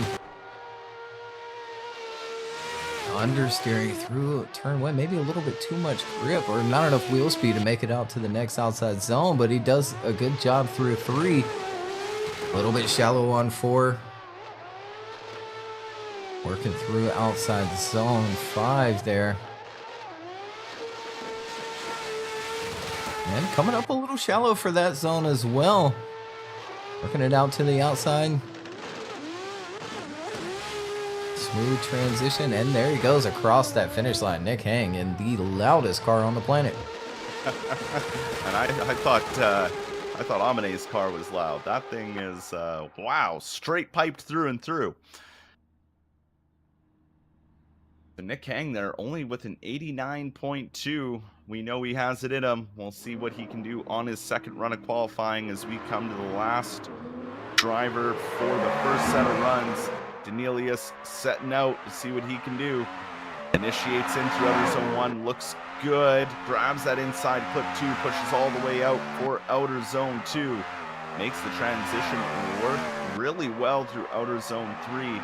Using some left foot right there through outer zone 3. Makes the transition through the outer zone 4, and then transitioning again to outer zone 5 through that launching section. Looking good so far out there is Danelius. Putting that car exactly kind of where it needs to be, right along the track edge. We'll see how he does into this final inside clip. Nice and tight to it, pushing all the way out. Looking good for Danelius' first run. Yeah, last driver in Group 5 for their first runs. 96.2 on the board for Danielis Parangauskas. Good score for him. Austin Meeks back at the line. And through the chicane. He can better that 85.7 on the board. Really throw some angle. And works it into outside zone 3. Coming up, a little early on that transition at the top of the hill. Couple of waivers here and there with that angle. Sets into outside zone 5 nicely. Continuing on here. Good transition across. Oh, and going a bit deep there. Hanging on to it. That's the final one here coming up. Oh, man, he's going to go wide for that inside clip again. And across that finish line. Yeah, Austin, they're just struggling a little bit through that final section of the course. So an 86.7 does better his score of that 85.7 though, so hopefully that'll be enough to maybe see the last 16 later today. Sitting on a 91 and heading out for their second run is Brandon Williams. If they can improve on that score, initiating in, looking good through outer zone 1, pushing real wide for outer zone 2, dropping a tire out of outer zone 2, then having to correct quite a bit there through outer zone 3, not filling it completely, getting through outer zone 4, transitioning now for 5. Little bobble again coming into outer zone 5, but still keeps it near that track edge, pushing out now to outer zone 6, not filling the zone completely, but slowly getting there for the exit of outer zone 6. One last transition to go. Finishes out the run strong. Brandon Williams trying to improve. Yeah, currently sitting on that 91, which is outside the 32, 89.2. So falling shy, will have to hang on to that 91. Brandon Patrick up for his second run. And in Fiorella, good initiation in the big Rari. He works up the hill now, filling outside zone 2. Real snappy on the transition, grabs a piece of that corner, but filling every single bit of that outside zone. Grabbing outside zone 4 as well. Ooh, going a little deep back onto that track edge there. Not dropping a tire at all. Continuing on outside zone 6, down the small hill here. Good final transition across that inside clip. Good job from Brandon Patrick. Brandon Patrick throwing it out there and beating out Zach O'Sullivan for that top qualifying spot with a 98.2. Absolute flyer of a run there from Brandon Patrick. Now ready to go for their second run. Sitting on a 93, Mustafa Amine in the RX-8 initiates in. Looks good through outer zone 1. pushing through outer zone 2. Looking good through outer zone 3 as well. Maybe kicking up a little bit of dirt there near the exit. Doesn't fill 4 quite fully, but makes the transition work for outer zone 5. Drives off of it and then drives back into it. Making the transition now for outer zone 6. Mustafa trying to keep the car stable and ready to go for that final transition. Makes it work around that inside clip and pushes out to the finish. Yeah, nicely done on run 2 there for Mustafa, and he betters at 94.7 on the board, so beating that 93 in his first run. Connor Falvey, or excuse me, Maxime. 96.7 on the board. Good initiation there, picking up that inside clip all the way out there to outside zone 2. And look at there, right along that track edge for outside zone 3. Good transition down to 4 and works into 5. Trying to bury that white line along the edge. Almost nothing left of this one. Hanging on to that zone all the way through. Just getting around that inside clip and across the finish line. Maxime trying to improve that 96.7, falls just a little bit shy, ends up with a 95 there for run number 2, but a very good run indeed from Maxime, sitting on a 92.8. This man here, Ethan Pikachu, coming down the straight now and initiating in. He is flying into that initiation, coming a bit wide for that inside clip, but makes up for it in outer zone 2, filling all of it now into outer zone 3. Really going for it here through outer zone 3, right along that track edge, then into outer zone 4, transitioning into outer zone 5, kicking up a bit of dirt, but still keeping it on the track. Now into outer zone 6. Ethan is flying out here. Looking good for that final transition as well. Ethan on a tear to beat that 92. Yeah, really going after it there in run 2. 98.2 for the first one. We'll see if that's enough. Yes, it is. 94.3 on the board for Ethan. Now Robert Kuczynski at the line. Changing chassis this round to the RCF, coming off the F22 and entering in nicely. Looking good through turn 1 so far up the hill. Killer transition, could be a little bit deeper, works out to the outside and then filling 4. Good transition back into 5, filling that zone all the way around it in the RCF. Good transition back. Working down the hill now. And a fantastic finish to the run. Trying to better the 94.7. That just might be enough. It's going to be close. Yeah, Robert really throwing it down there in that second run. Can he beat that 94.7? He does with a 97.2. Absolute screamer of a run there for Robert. As we move over now back to rookie driver Riley Sarouche, sitting on that 92.7.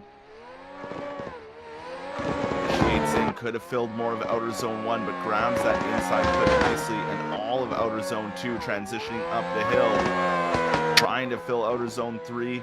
Looking good so far. Makes the transition into outer zone 4. Now to Manji it back into outer zone 5. Riley looking good so far out there as he makes the transition into outer zone 6, holding that line right on that track edge. Looking good out here. Riley doing everything right. Really putting it all together for that second run of qualifying. Yeah, trying to better the 92.7. He might just do that with that run. 94.8, he does. And we're back around to Nick Hing.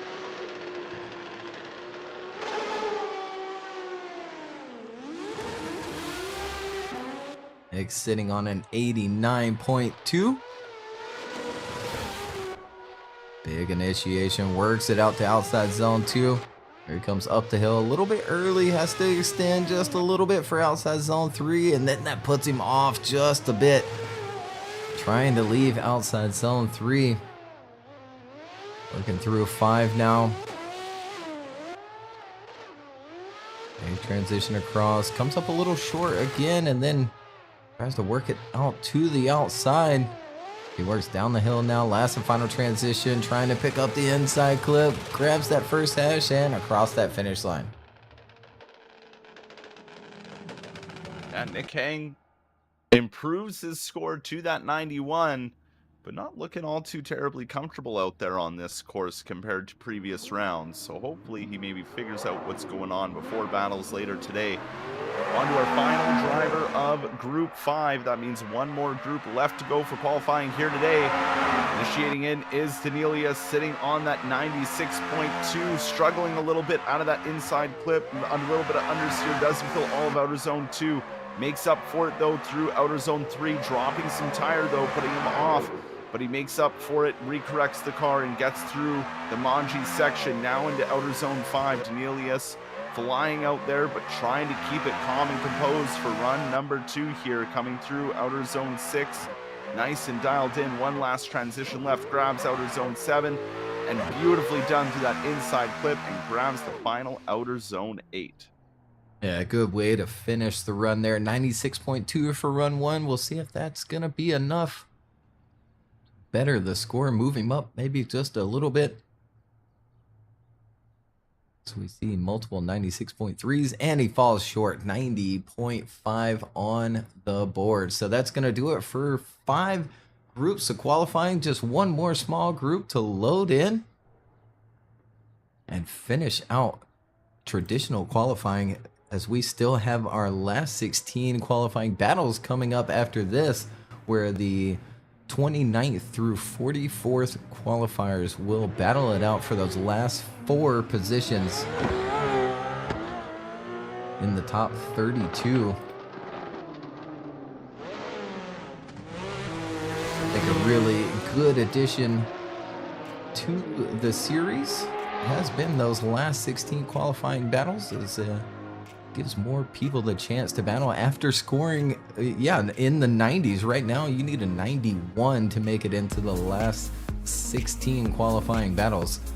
So we see there Brandon Patrick with a 98.2, beating out Zach O'Sullivan with his 97.8 in second position, and then Brandon Garner 97.5 for your top 3 qualifiers so far.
Right, it looks like our first driver of our last and final group of qualifying is at the line, ready to go.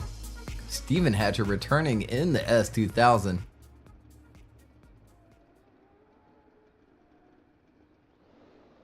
Getting the okay from the judges. There goes the lights.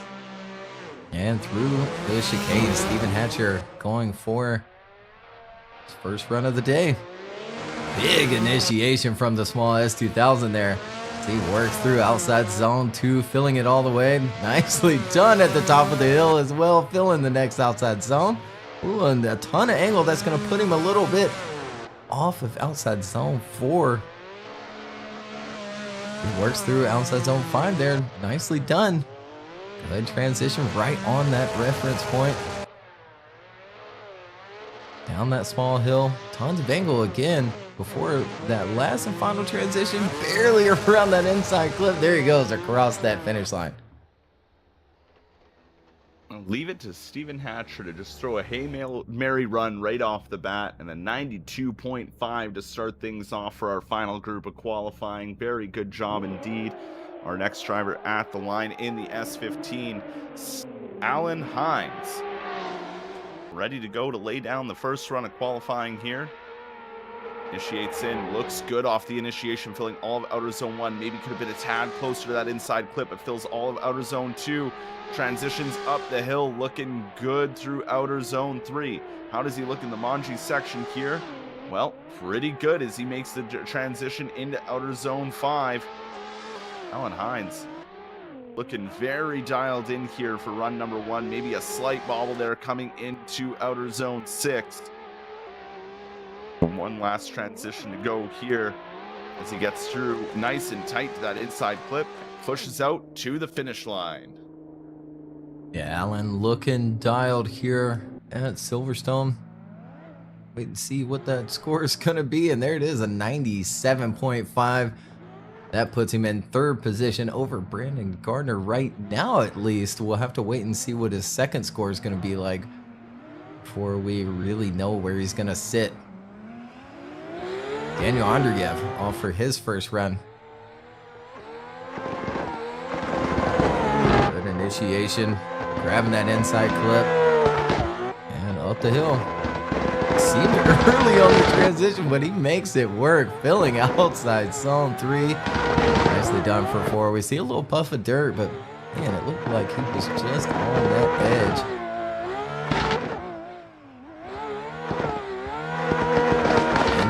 Zone 6 as he works down this tiny little hill, preparing for the last transition and turn around that inside clip. And there he goes across that finish line for run 1.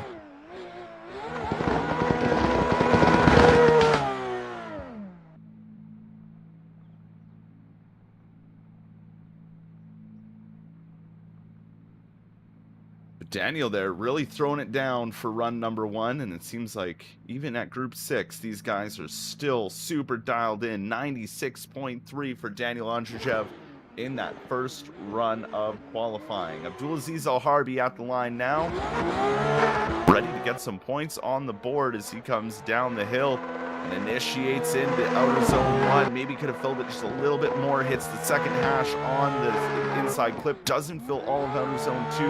Transitions up the hill and makes it work through outer zone 3. Maybe going to start settling into the car now and the track as they come through outer zone 5. Pushing, trying to push out that track edge, but can't really get there. Leaving it just a tad early.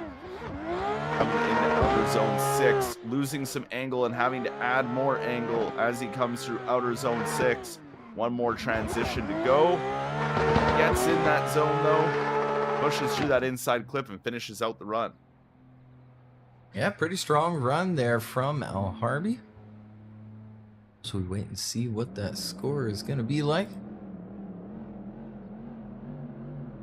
And a 91 even on the board for Abdulaziz. We have Cages Salunas through the chicane and off for his first run here in the last and final group of qualifying. Big initiation in the state there, working out the outside zone 2, but could have been a little deeper. And whoa, a big transition at the top of the hill. He's going to completely miss out on outside zone 3. Come up a little bit late for 4. Then, yeah, a little late for 5 as well as he goes way outside that track edge. A little white line indicating. And coming up short of this outside zone as well. Almost wonder if he forgot to load his tune in. And there he goes across the finish line. Yeah, definitely weird to witness there from Cages. He does get some points on the board of a 67.3, but definitely maybe something going on there with either the car, the setup, or maybe his own wheel. Who knows? We will hope he gets it fixed for run number 2 as we move over to another rookie driver, Carlos Diogo, in that S15.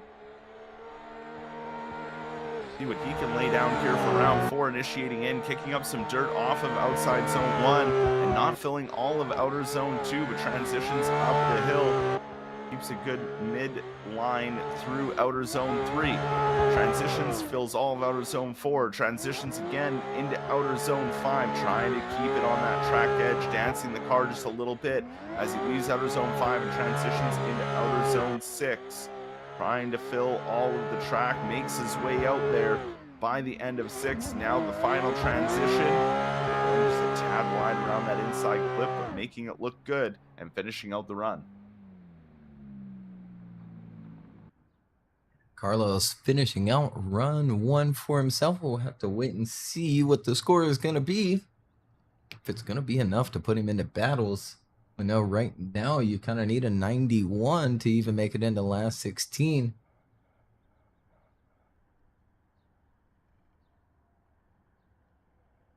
And an 88.2, so we'll definitely want to better that score. Artem Makashenko, our last and final driver of the day here for qualifying. As he initiates in. Can go through turn 1, filling outside zone 2. Up to the top of the hill here. Nicely done for outside zone 3, down into 4. Nice and smooth on his transition into 5, locked into that outside zone there, filling it all the way through. And into 6. Artem looking, again, really smooth through the run. Nothing crazy here as he works his way around that inside clip and across that finish line. Artem there, looking good on track, finishing out his first run of qualifying, ending up with a 94.8.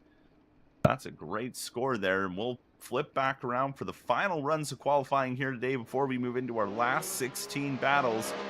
We'll be back up here at the top with Steven Hatter, sitting at a 92.5. He's going to try and improve it, but Ken initiating into outer zone 1, looks good through outer zone 1, grabs all of that inside clip and then pushes all the way out for outer zone 2, transitioning up the hill for outer zone 3. He's looking good so far, making the transition work in the Manji section for outer zone 4. A little bobble there coming into outer zone 5, but hangs onto it and keeps it on that track edge, makes the transition happen for outer zone 6. Slowly works his way back out to that track edge before leaving to make the final transition happen. Gets over that second hash mark on that inside clip, but finishes out the run strong. Yeah, nicely done. Trying to better the 92.5 that he already has on the board. And he does 93.7. So we'll definitely see him into battles later on. Alan Hines at the line ready to go. 97.5 is what he's currently sitting on.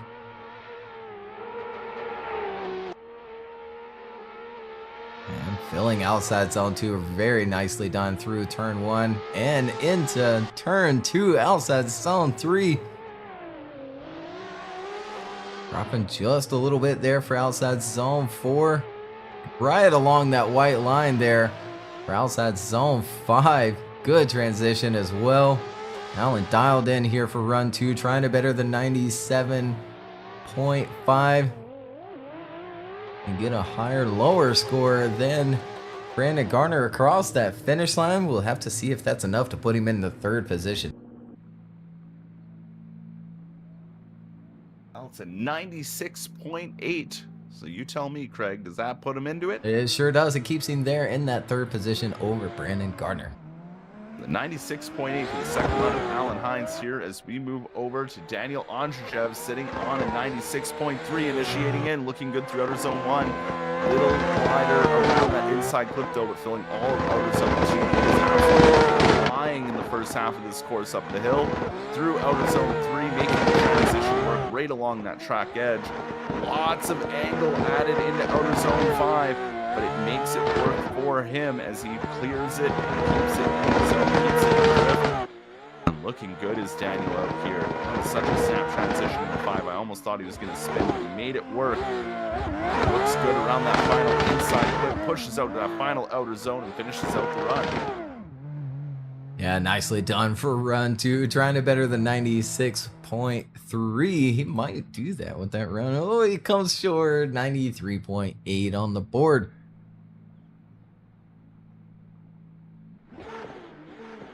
Oh, Harvey at the line, ready to go. Sitting on his 91.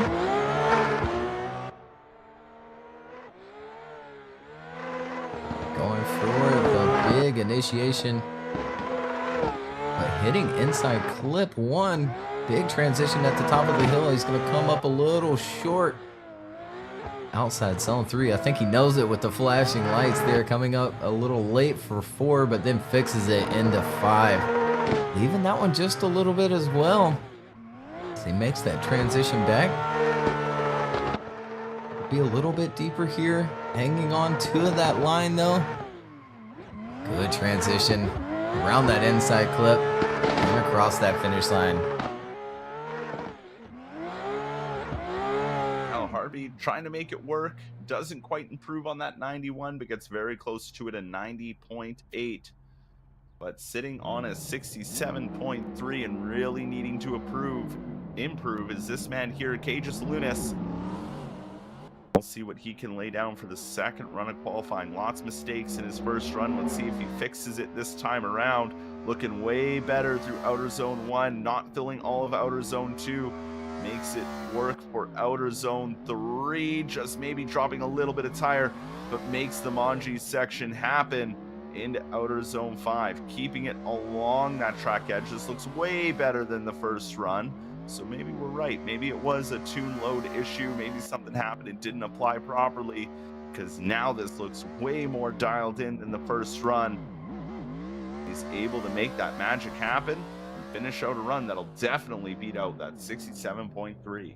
Yeah, it even sounded like he had the proper wheel speed for the course that time around as well. He does better at 89.5, but that's not going to be enough to put him into battles here in just a little bit. Carlos Diogo, 88.2, needs to better his score as well. He's off and through the chicane.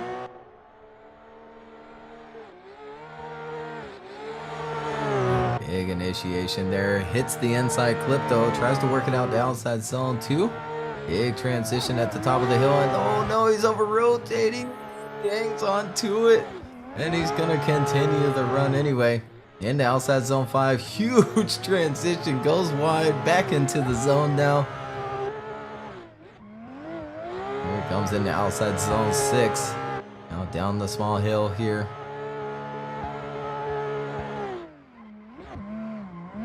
Hairpin keeps it together, and there he goes across that finish line. Carlos Diogo trying to improve, but sadly more mistakes on that second run lands him with a 72.5 for run number 2. Good try, but we'll see it in the next round there, Carlos, as we move on to our final driver here of qualifying, Artem Makushenko, sitting on a 94.8. We'll see what he can do for run number 2. Initiating in, looking good through outer zone 1 and 2.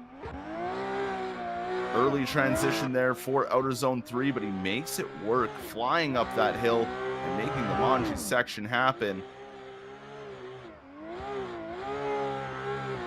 Round number 4 here.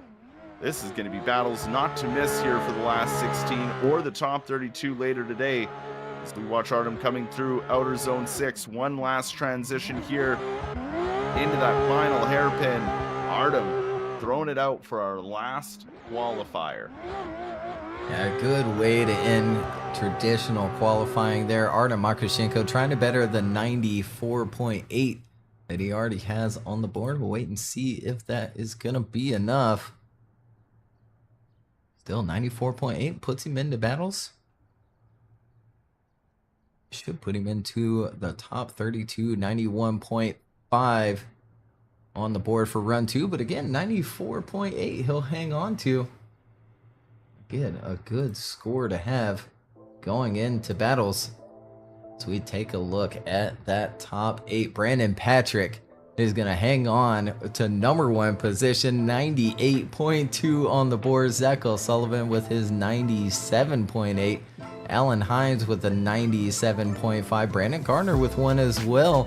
Robert Kevsinski, 97.2. Tikon Pileski back with a 96.7. Maxime coming out swinging with his 96.7. And Samuel Cuddy with a 96.3 to round out our top 8. So again, we have our last 16 qualifying battles coming up here shortly. We're going to take just a teeny tiny little break, get the bracket situated, get the server situated for those qualifying battles, and we'll watch the 29th through 44th battle out for the last and final 4 positions of the top 32. So don't go anywhere. You don't want to miss it. We'll be right back.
right, we are back again here with qualifying, but a little bit different. So we've got some qualifying battles coming up, our last 16 qualifying battles, and what this is the 29th through 44th are going to battle it out against each other for the last and final 4 positions of the top 32. So we go through the last 16 here, and then the last 8, and then we take those 4 that have made it through, slot them into the top 32 based on their original qualifying seeding.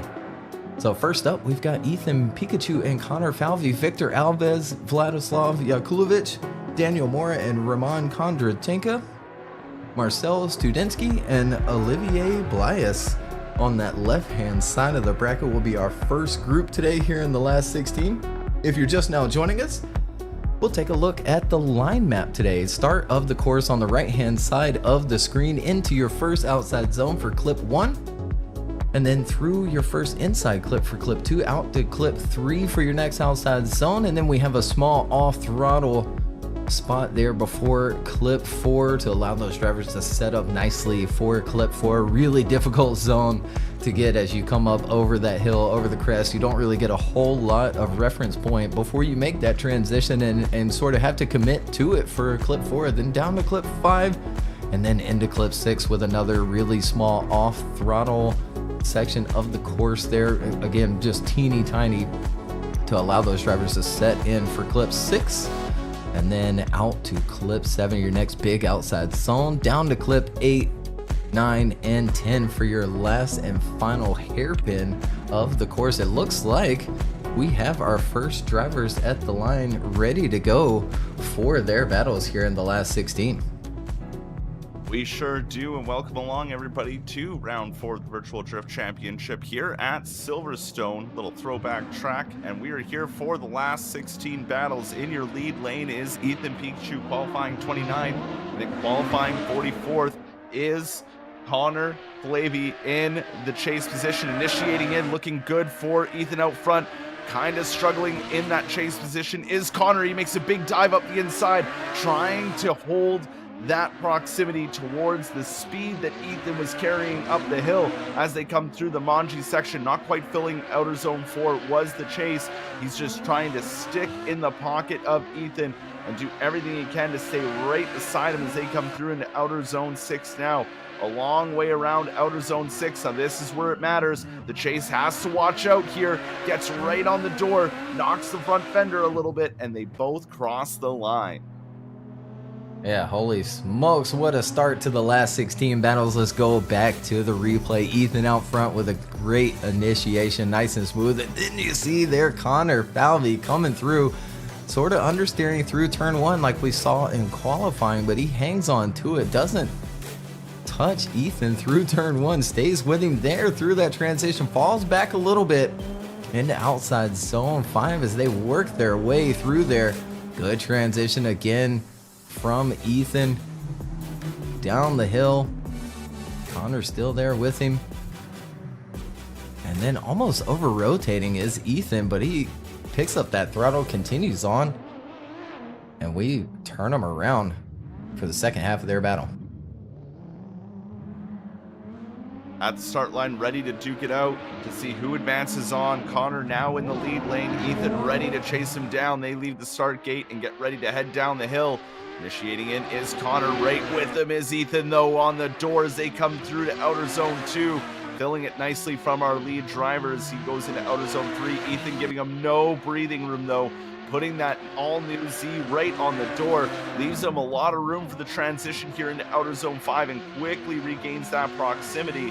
The lead car doing a good job here, but the pressure from the chase is absolutely mental. We see Ethan not leaving the door of Connor's car. The final transition comes into play, and they both finish out this run nice and clean. My goodness. Let's take another look here. Connor out front, Ethan in the chase. Here they go, initiating in. Connor getting to angle this time, I believe much better than his qualifying runs through turn 1, but Ethan there applying the pressure. He is a little bit on the inside there, easy thing to do for that zone. Falls back a little bit through that transition in the Manji section as well, but right back into the fight with Connor Falvey out front, and Ethan maybe just a little bit smoother about it in his chase position. Connor had some moments where he had really good proximity as well, but was, you know, sort of in and out of it, a little bit wavery, where Ethan stays a little bit smooth. And we'll go to the judges between these two. Ethan on the left, Connor on the right. Winner moves on into the last 8. And there it is. Ethan gets the win. We'll see him in the last 8, but good job from Connor, really getting it together after qualifying as well and struggling through turn 1. I think he did a really good job there when he was in the lead. Yeah, I agree too. His lead run there looked way better than what his chase run did, and he was really able to get it all together and kind of maybe had that moment of that's how you initiate into it, and he did good, and we can't wait to see him out for round 5.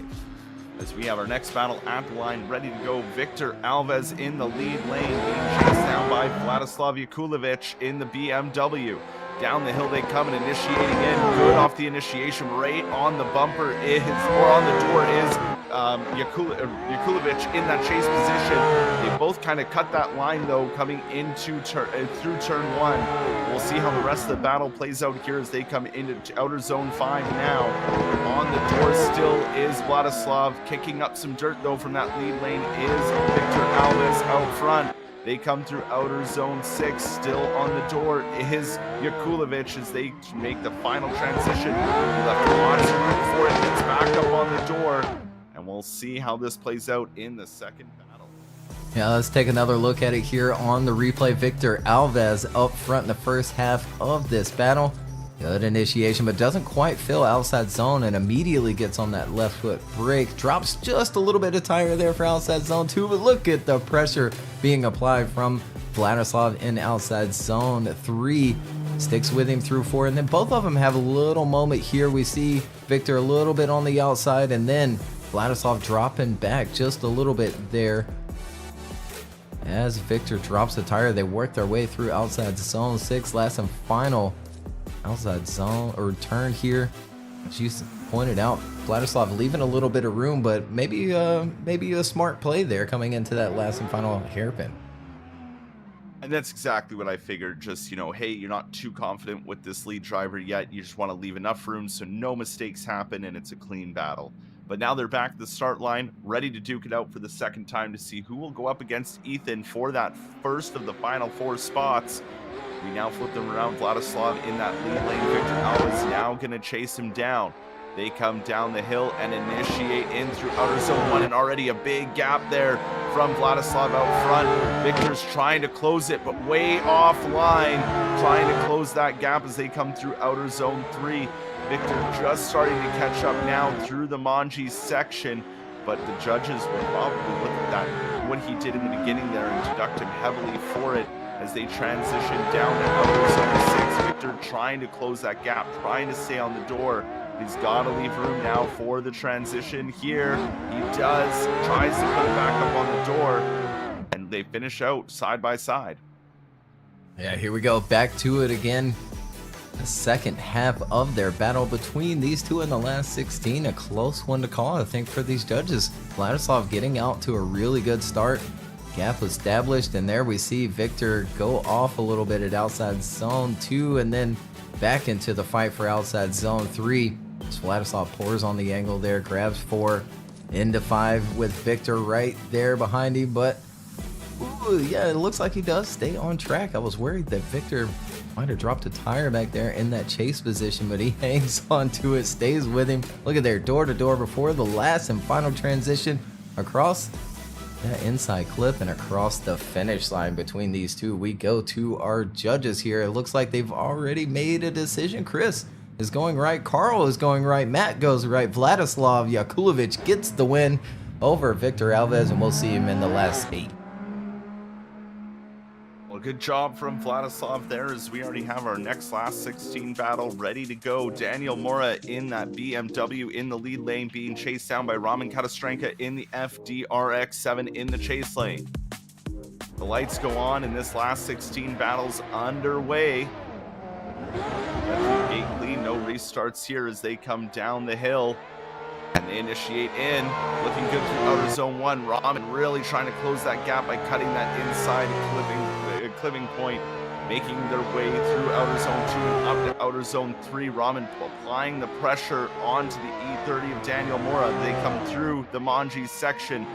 Ooh, big snap to angle there. That gives the chase a chance to catch up and put it on the door as they transition one more time here to outer zone 6. And now Ramen's right there in the pocket, keeping it on the door of Daniel as they transition one more time. A little bobble there from the chase, trying to keep that angle as they come through that final outer zone and cross the line. Yeah, a bit of a scrappy start to start this battle out. Daniel with a good initiation. You see Ramen on a little bit on the inside, gets back into the pocket of that E30, but falls way back in that chase position through that first transition, then back into the fight. Daniel filling these outside zones nicely, pouring on the angle there, leaves the door open for Rahman to get right back into it, right along that bumper as they make their transition, maybe getting a little bit of a nudge there from Rahman in that chase position. Here they come, last and final transition here. Rahman having just a bit of a hiccup there, easy to do there in that chase position. There they go across that finish line. Now back at the start line, flipped around and ready to go again. Ramen now in that lead lane. Daniel Mora ready to chase him down. The lights go on in the second half of this last 16 battles underway. Down the straight. Now it's up to Ramen. Initiate in. Daniel all over him, but not holding the same amount of angle through the first two outer zones, but up the hill they come through outer zone 3. And the speed of that RX-7 starting to pull away a bit, dropping a bit of tire was the lead. Not fully filling the zone, though, was the chase on the transition through the Manji section. Now into outer zone 5. Daniel Mora's found that ground to catch back up to the RX-7 of Ramen. That has a snap there and ends up straightening out. And we look back to Daniel Mora finishing out the run there through outer zone 6. And now through that final hairpin and finishing out the run. And I think that'll be all she wrote for this battle. Yeah, that's definitely an odd one. We'll take another look at it. That's the second time something has happened today with Rahman just shutting it down sort of out of nowhere. We saw him, big over rotation and qualifying in the last and final turn. So far, everything is going good. He does drop a little bit of tire there out front in that RX-7, but they keep things going. Daniel applying the pressure in the E30 as well, and here it comes. This last transition here. Yeah, very odd from Rahman. Maybe something happening with his devices that he's using today. Maybe pedals, maybe steering wheel. Something definitely going on though. But we'll go to our judges here between these two. Daniel Mora on the left, Rahman on the right. Winner moves on into the last 8.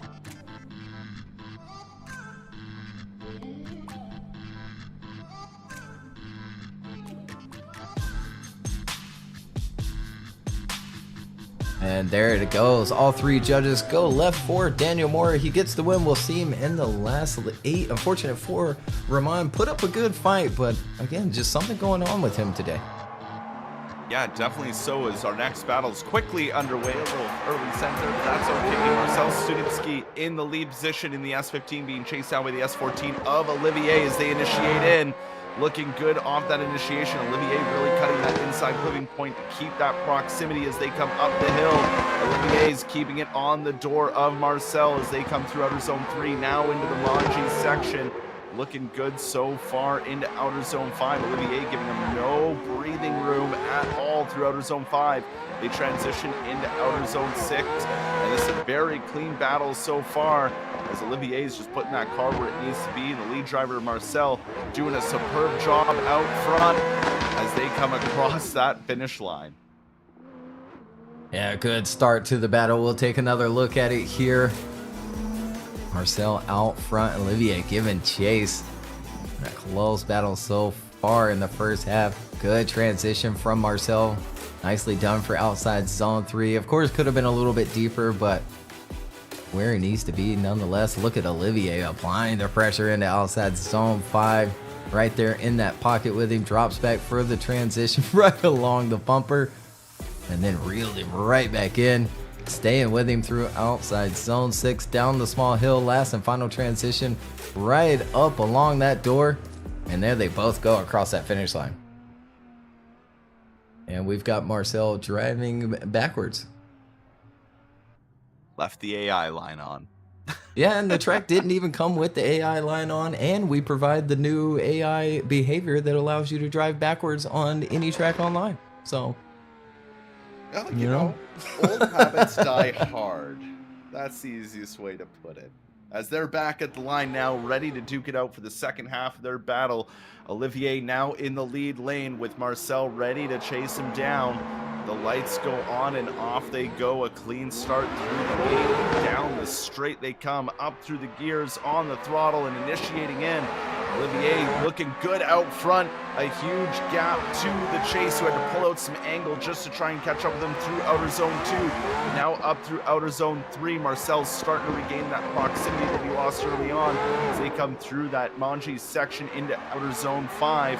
Marcel putting on the pressure now, keeping it on the door of Olivier as they come into outer zone 6. Olivier going a little wide, dropping just a tad of tire. That's not upsetting the chase position of Marcel into that final inside clip. And across the line they go, and what an even battle between these two. yeah, Marcel getting left behind just a little bit, maybe on the run-up and initiation. As we take another look at it here, Olivier entering in, you see the small gap established, and then Marcel has to reel him back in. Does a good job doing so, though, but really clean from Olivier for outside zone 3. Good transition back there as well. Right along the bumper is Marcel, reeling him back in for 5, hanging on to it as well. Good transition from Olivier. See a little puff of dirt there, but just barely over that edge. Picking up throttle, and there they go across that finish line. So a tough one to call, I think, for these judges here in the last 16 between these two. Marcel on the left, Olivier on the right. Winner moves on into the last 8. And it looks like we have a decision. And we do. Olivier gets the win over Marcel. We'll see him in the last 8, but good job from Marcel.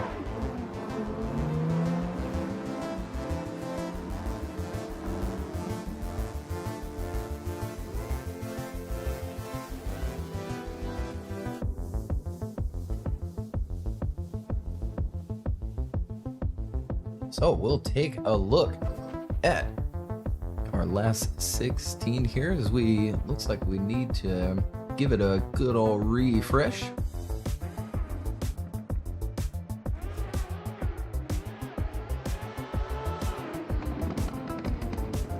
Doesn't look like things are moving along with the bracket. I have one name and then I refreshed it, it disappeared. It seems I got a name up there. One name, anyway. But yeah, we do know Ethan has moved on as well. Daniel Moore getting the win, Olivier getting the win. There it is, Vladislav Yakulovich moving along. But our right-hand side of the bracket coming up, Stanislav Tarasov versus Kevin Stump, Eduardo Alves versus Cameron Mustard, Steven Hatcher versus Juan Victor de Paula Silva, Alexander Element, and Kazuki Fukushi will battle it out.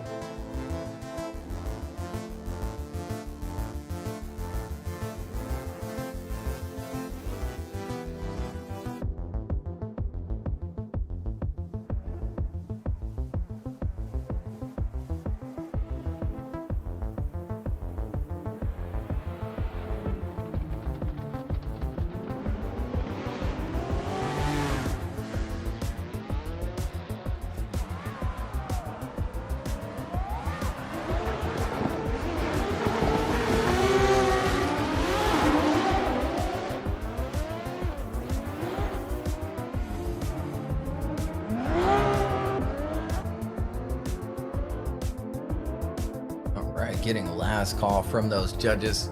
Drivers taking just a couple of practice runs before we send them on their way for their last 16 battles.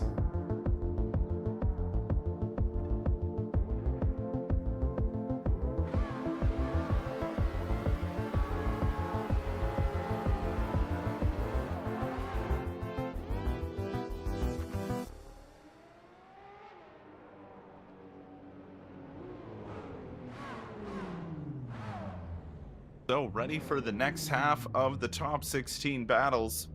Stanislav Tarasov in the Ferrari 599 in the lead lane, being chased down by Kevin Stump in that all-new NOS Energy Drink Z.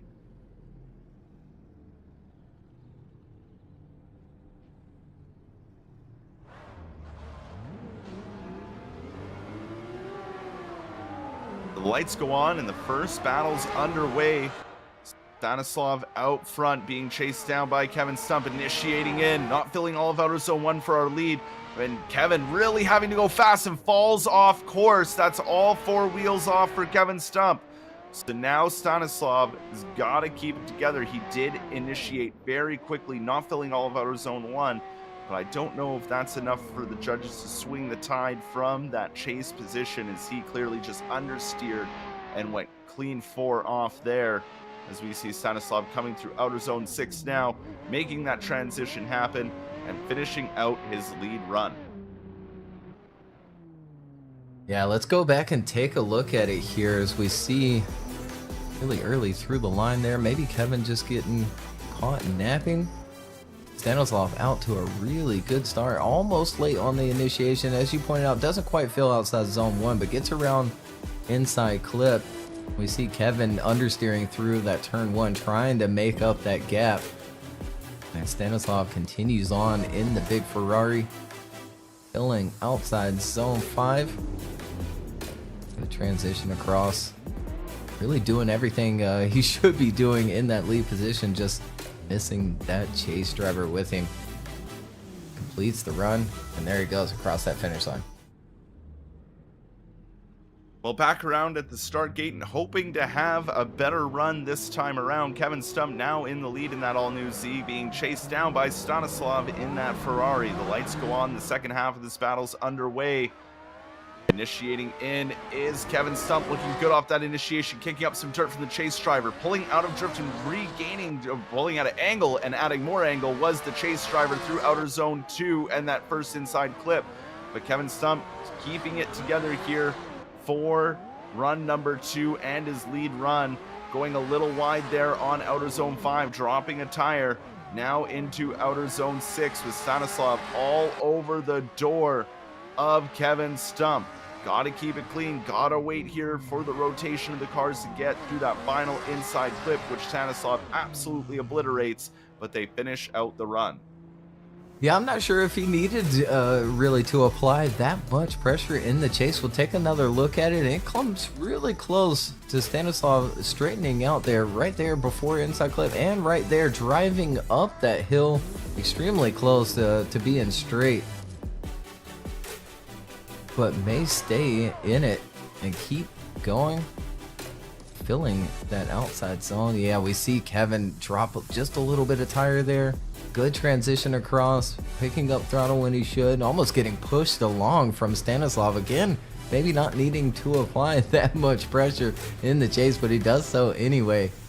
And there they go across that finish line. We'll go to our judges for this. Stanislav on the left, Kevin Stump on the right.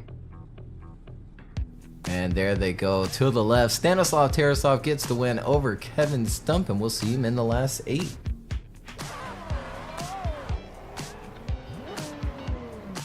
Now back up at the start line, our next last 16 battle, we have Eduardo Alves in the lead lane, qualifying 35th today, and Cameron Mustard in that R32 Nissan Skyline, qualifying 38th, ready to chase him down.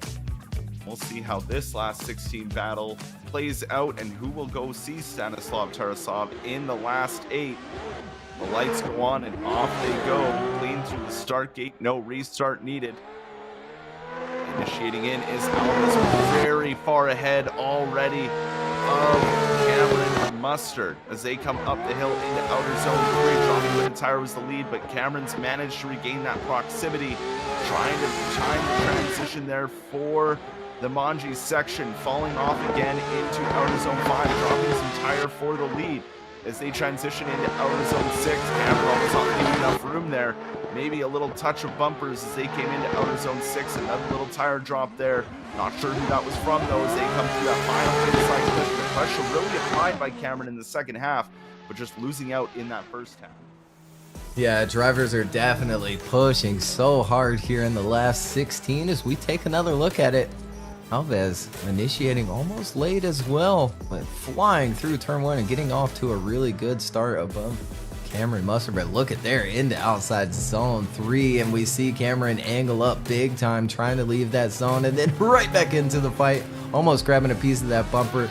Over angles just a little bit, but Eduardo dropping a bit of tire in outside zone 5 as they keep things going into 6. Cameron applying the pressure. We see a little bit of tire drop from Alves out front again around that inside clip, and there they go across that finish line.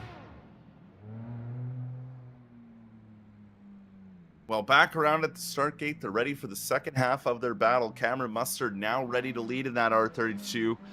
And Eduardo Alves getting ready to chase him down in that S15. Light goes on, and the second half of this battle is underway. Who will go see Stanislav in the last stage? Initiating in is Cameron, but already Eduardo all over the door through that there. Dropping a bit of tire was the lead driver, and backing off just a bit was Eduardo before trying to close that gap in the Manji section. Leaving it there for the transition, now getting back up on the door of Cameron Mustard. Cameron not fully filling that zone, but still staying in it as they come into outer zone 6. Eduardo doing a great job here, applying that pressure, keeping in the pocket. One last transition to go through that inside clip and out to the final outer zone, and they finish out their battle. And let's go back to the replay here. Cameron Mustard out front this time in the second half of their last 16 battle. Big initiation from Cameron. Goes a little bit wide there, drops just a little bit of tire, and then works up to outside zone 3. Nicely done for this zone here. Pouring on the angle, leaving. As they work their way through the Monty section. Eduardo reeling him back in. Sticking with him. And Cameron pouring on the angle, leaving that zone. Nicely done into outside zone 6. Riding that track edge, not dropping a tire out front. Eduardo backing off for the last and final transition, reels him back in, and there they go across that finish line. We go to our judges here. Eduardo on the left, Cameron Mustard on the right. Winner moves on into the last 8. Or will we have a little one more time here? Maybe not. Oh, we do have a one more time from Carl, but Chris and Matt go left for Eduardo Alves, and he gets the win over Cameron Mustard. A tough battle between those two. Again, here in the last 16 qualifying battles. I mean, if you guys were here for round 3, you'd know that the last 16 there was almost like the finals at that point. It was absolutely madness. For these last 16 battles, these guys want to be in the main competition. Our next battle up, Steven Hatcher in the S2000 in the lead lane, up against Joao Victor de Paula Silva in that S15. 15? 14. 14. He turned on his headlights, so I was able to see. Thank you, Victor. This angle, I was like, ah! As soon as he turned on the headlights. So it's an S14 in that chase position as they patiently wait for those lights to go on. There they go. And we're off with this last 16 battle. Steven Hatcher down the straight, being chased down by Joao. Into the initiation, looking good so far. Joao trying to keep that pressure through the first 2 outer zones. And making that transition happen to outer zone 3. Not as deep as Hatcher could be in that lead position, but Joao's doing a good job at just applying the pressure and keeping that proximity as they come into outer zone 5. Looking good through outer zone 5, leaving that room for the transition into outer zone 6. Gotta pick back up, gotta get a little closer there, Joao, as they come through outer zone 6. Leave the room for the big rotation that'll happen through that final inside clip. Booting the front clip was the chase driver before finishing out the run. Yeah, we'll go back to the replay here. Steven Hatcher out front in that S2000 being chased down by Juan. They initiate in. Steven flying through turn 1, filling outside zone 2. And there we see him come up a little bit shallow of that reference point. It's almost better to go deeper than the reference point, as if you don't quite get out to it, you come up shallow for the zone. Same with this one coming up. Steven just a little bit shallow on that reference point, and then has to make a little correction there to get it into that outside zone. Works out to the outside though, And then last and final transition, we see Victor back there have a little bit of a hesitation coming into that last and final hairpin. Well, ready for the second half of their battle back up at the top. Joao Victor de Paula Silva sitting in the lead position, ready to lead it out. And Stephen Hatcher in that S2000 ready to chase him down. Taking that cone though was Joao as they come down the hill and initiate in, looking good, but Stephen trying his hardest to catch right back up to him as they transition up the hill. Look at Stephen almost on the door there through outer zone 3. They transition through the Manji section, leaving almost no room. Was Stephen though, but losing out on a bit of ground as they came into outer zone 5, but quickly regaining it from Hatcher in that chase. Now coming around outer zone 6, we can see Hatcher leaving just enough room. He's in that pocket, leaves the room for the transition into that final inside clip, taking it out as well, but getting right on the door for the finish. Yeah, let's go back to the replay of the second half of the battle. Juan getting out to a good start, but yeah, that is late on the initiation. We see him go wide for the inside clip, grabs the outside zone, but it is really difficult to chase someone that is initiating late here. You get almost a whole second of staying straight before you actually initiate where you should, so it's definitely some extra speed, but Steven does a really good job in the chase position to make up for it and then stay in the fight the rest of the way through. Last and final transition coming up. Steven hitting the inside clip, but I think a little bit better job getting around it. We'll go to our judges though. They'll make the decision here between these two in the last 16 battle. And look at there, they're going left for Stephen Hatcher. He gets the win. We'll see him in the last 8. The Stephen Hatcher advancing on, and we're down to the last battle of the last 16 before moving into that last 8 category.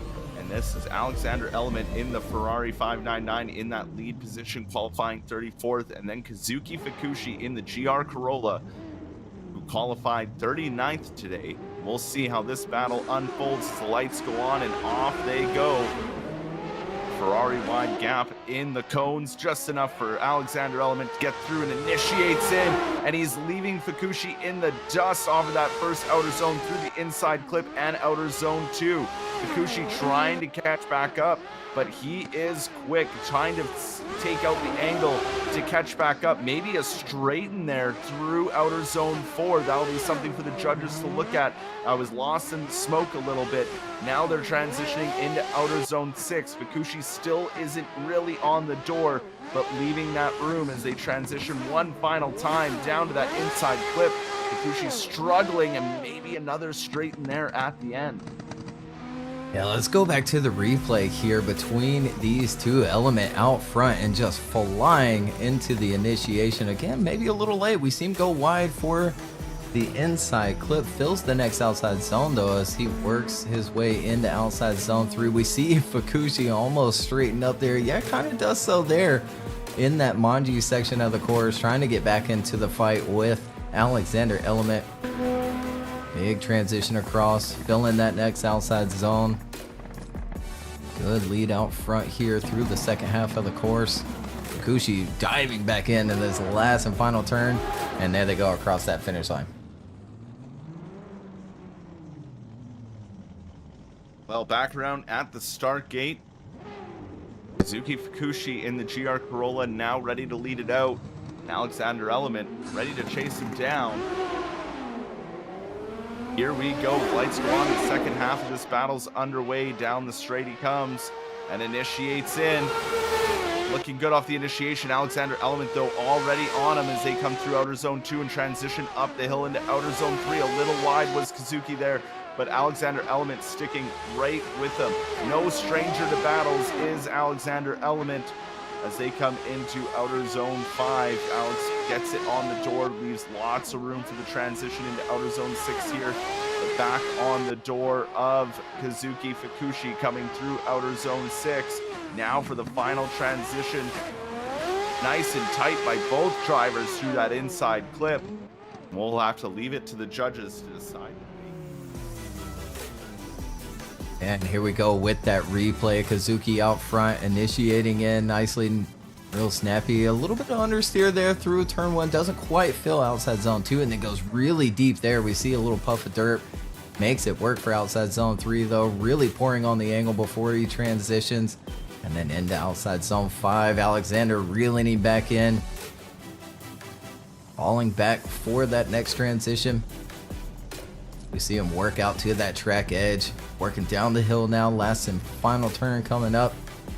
An Element doing a good job there in that chase position, even getting around that inside clip, and there they go across that finish line. We'll go to our judges. Alexander Element on the left, Kazuki on the right. Winner moves on into the last 8. And there they go, left for Alexander Element. He gets the win. We'll see him in the last 8.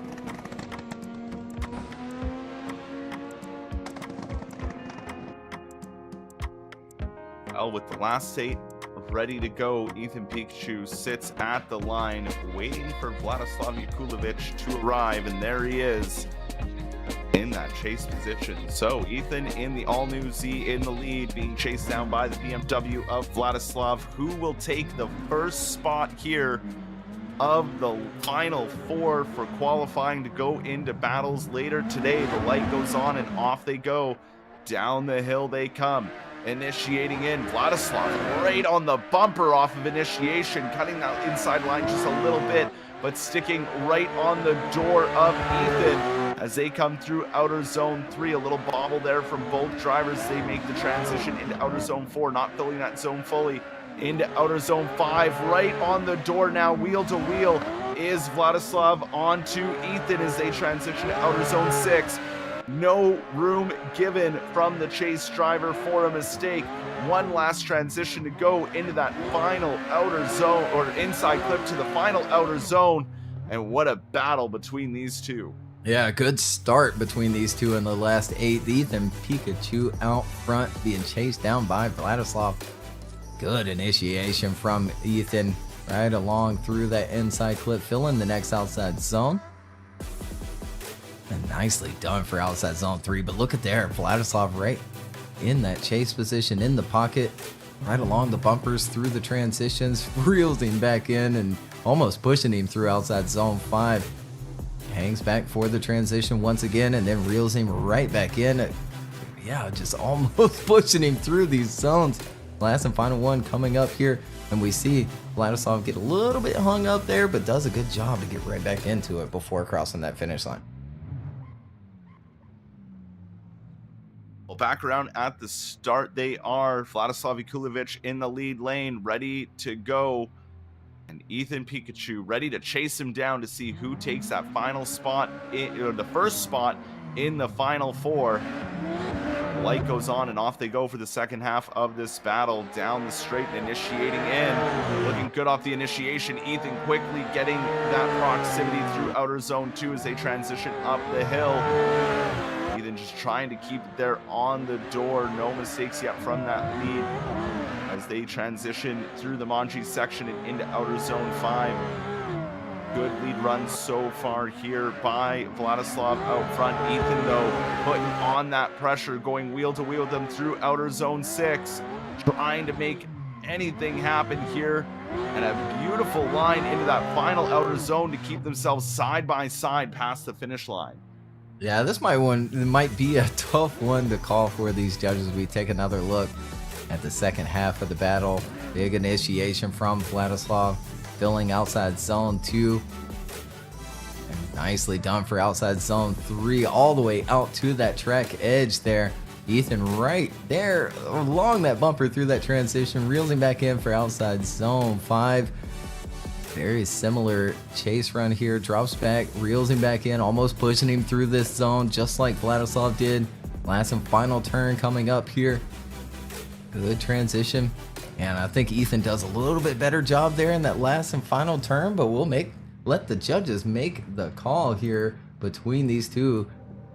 The last 16 qualifying battles. Winner of this will move on into the top 32 later on today.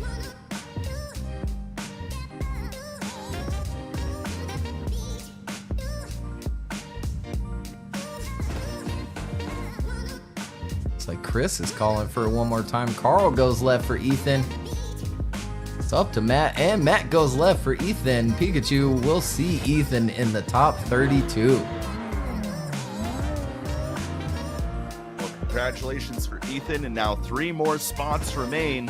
And these two are going to be battling it out for spot number 2. Daniel Mora in the lead lane in the BMW up against Olivier in that S14.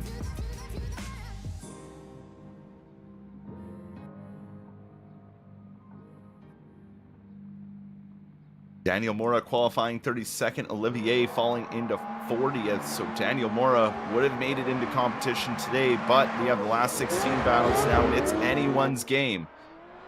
Down the straight they come, and initiating in, looking good for Daniel Mora, but Olivier right on him as they came through outer zone 1 and keeping that proximity through outer zone 2. Daniel goes a bit wide, drops the tire into outer zone 3, but look at Olivier absolutely on the attack through this Manji section, trying to keep that wheel right on the door of Daniel Mora through outer zone 5. Now the transition into outer zone 6, Olivier giving him absolutely no breathing room whatsoever. They make through outer zone 6 in the final transition into outer zone 7. Now into the tight inside clip and finish out the run. Yeah, good start to the battle. We'll go back on the replay. Daniel Mora initiating in. A little waiver on the angle there through turn 1, but right along the bumper is Olivier. We see Daniel go a little bit wide, coming in outside zone 3, and then leaves it just a little bit early as well. But Olivier still applying the pressure in that chase, almost pushing him through outside zone 5 here, as we see Daniel using just a lot of left foot brake there through that zone. Olivier still right there in that pocket, filling those outside zones.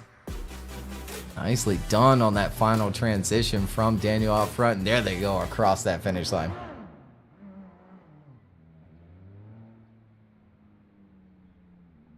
Well, back around at the start gate, Olivier slots into that lead position, ready to lead out the second run.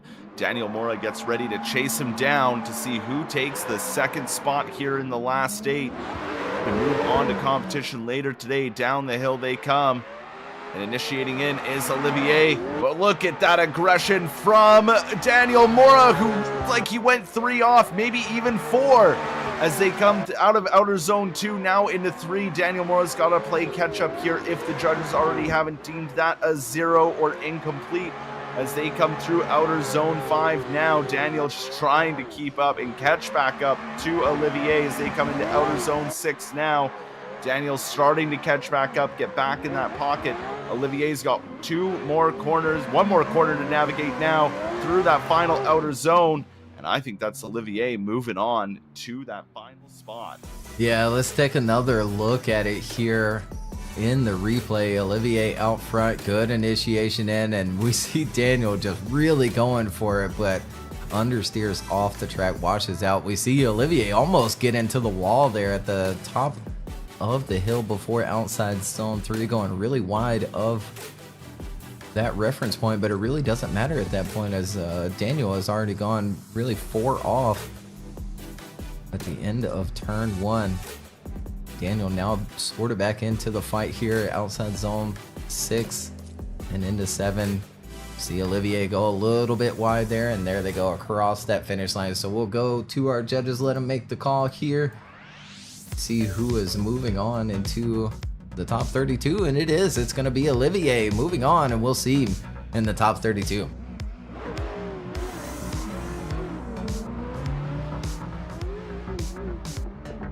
So a big congratulations there to Olivier as we move on to our last 8 battle.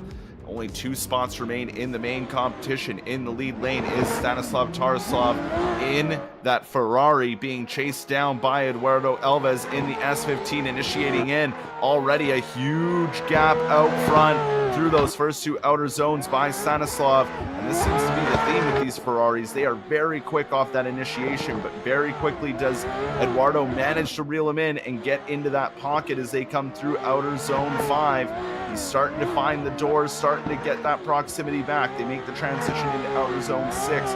Looking good out front so far for Stanislav. Eduardo, great job catching back up, getting back in that pocket, almost not leaving enough room for that transition, but sticking with them all the way through to the finish.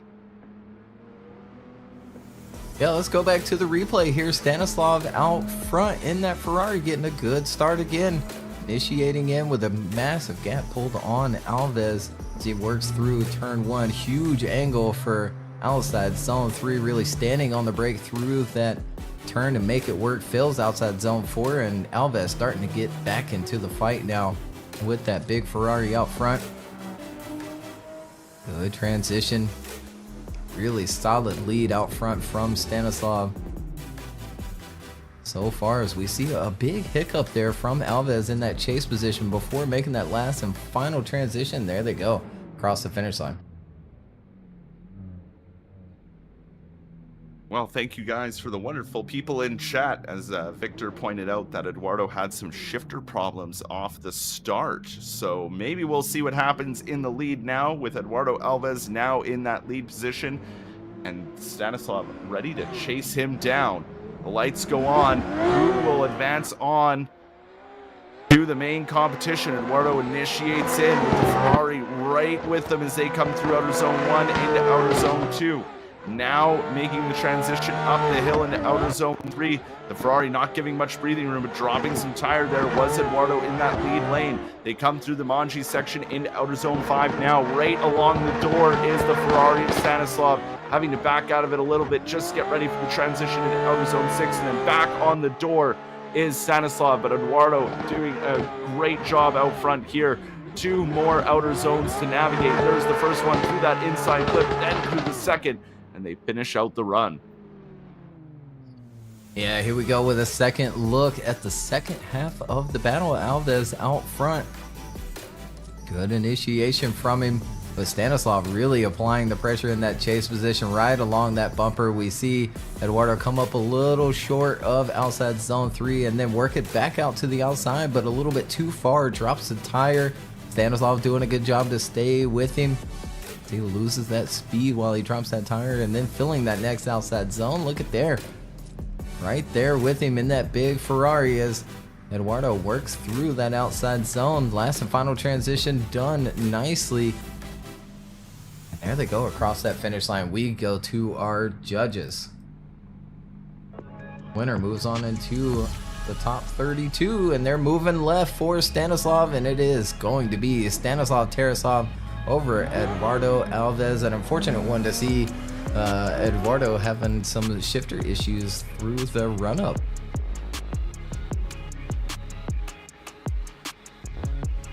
Well, now we have one spot remaining.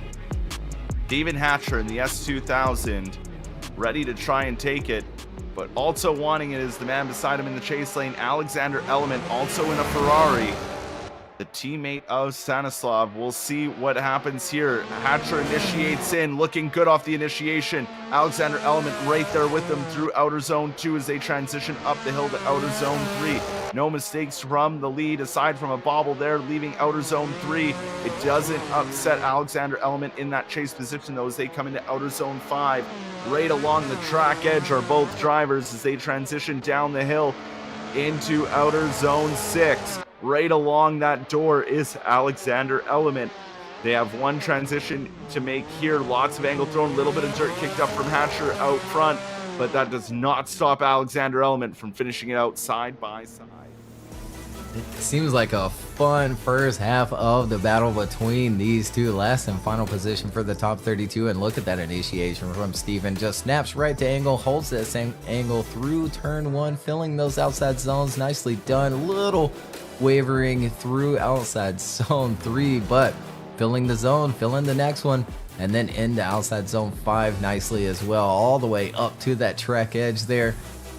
Element doing a good job in the chase position as well in that big Ferrari. Steven comes up a little bit short. He could have been, just a little bit deeper there for that outside zone, and then that big transition for the final turn there across that finish line.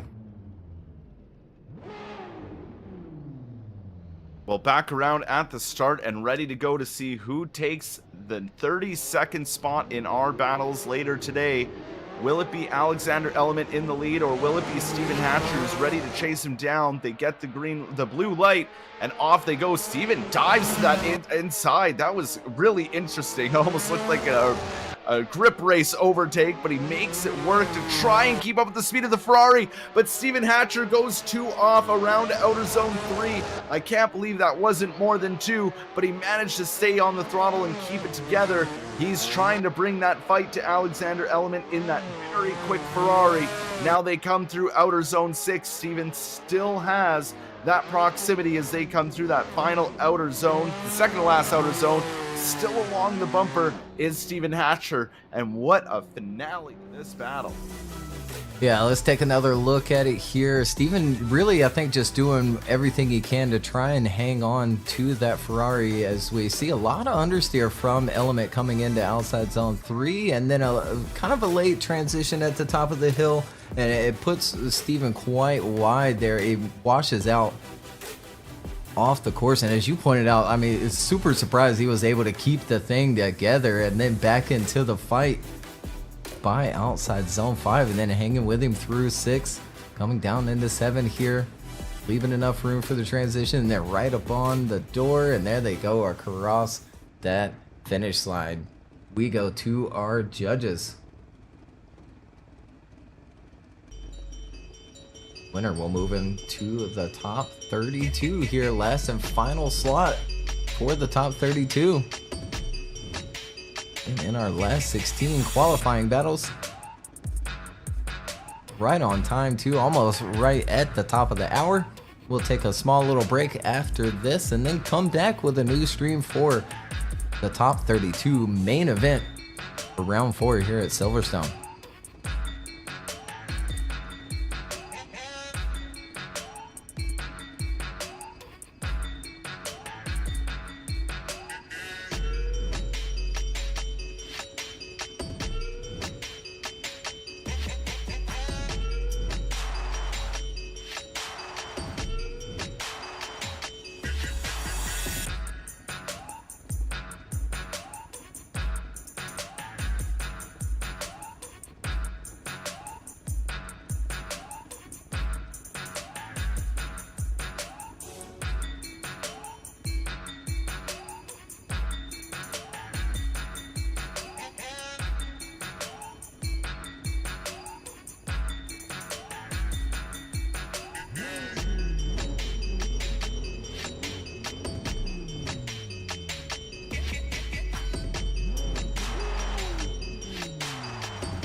And look at that, a big call. Steven Hatcher is going to get the win. Chris and Carl go left for Steven Hatcher. Alexander Element, or excuse me, Matt goes right for Alexander Element in a split call.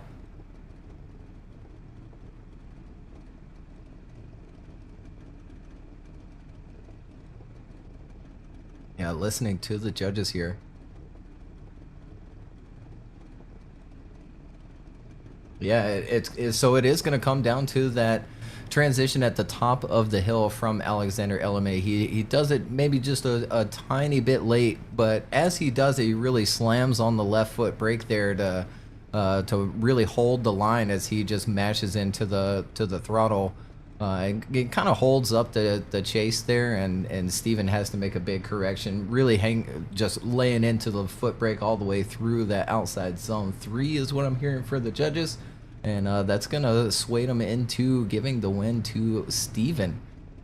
And we'll see Steven in the top 32, so a big call there from those judges.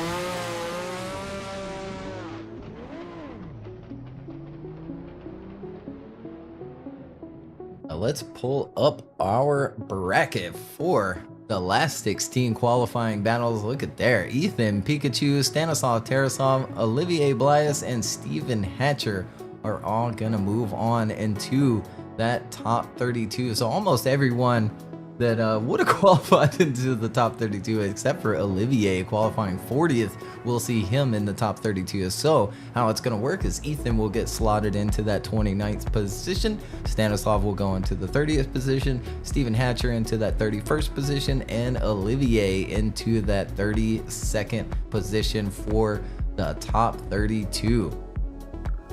So exciting battles here in the last 16 once again.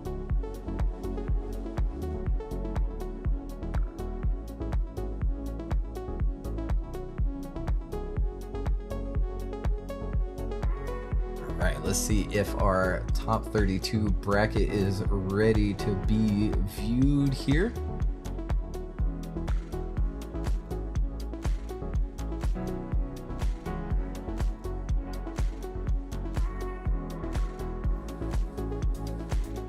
Yeah, I believe that is from last round. So let's give it a refresh here. See if it's been put together yet. And there it is. Our top 32 bracket for today. So take your screenshots if you'd like to now.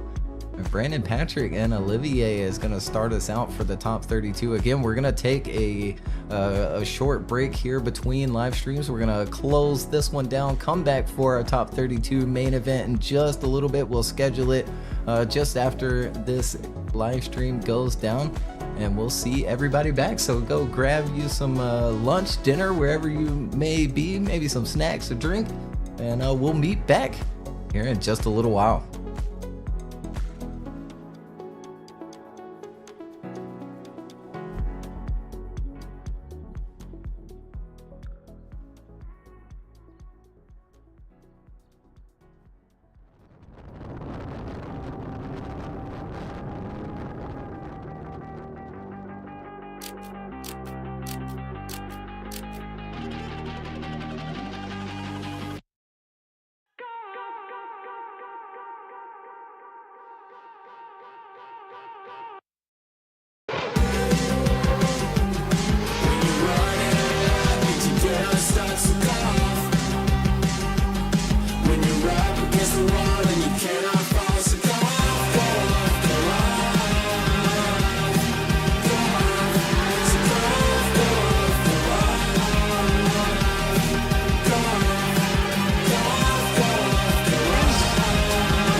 Not a little.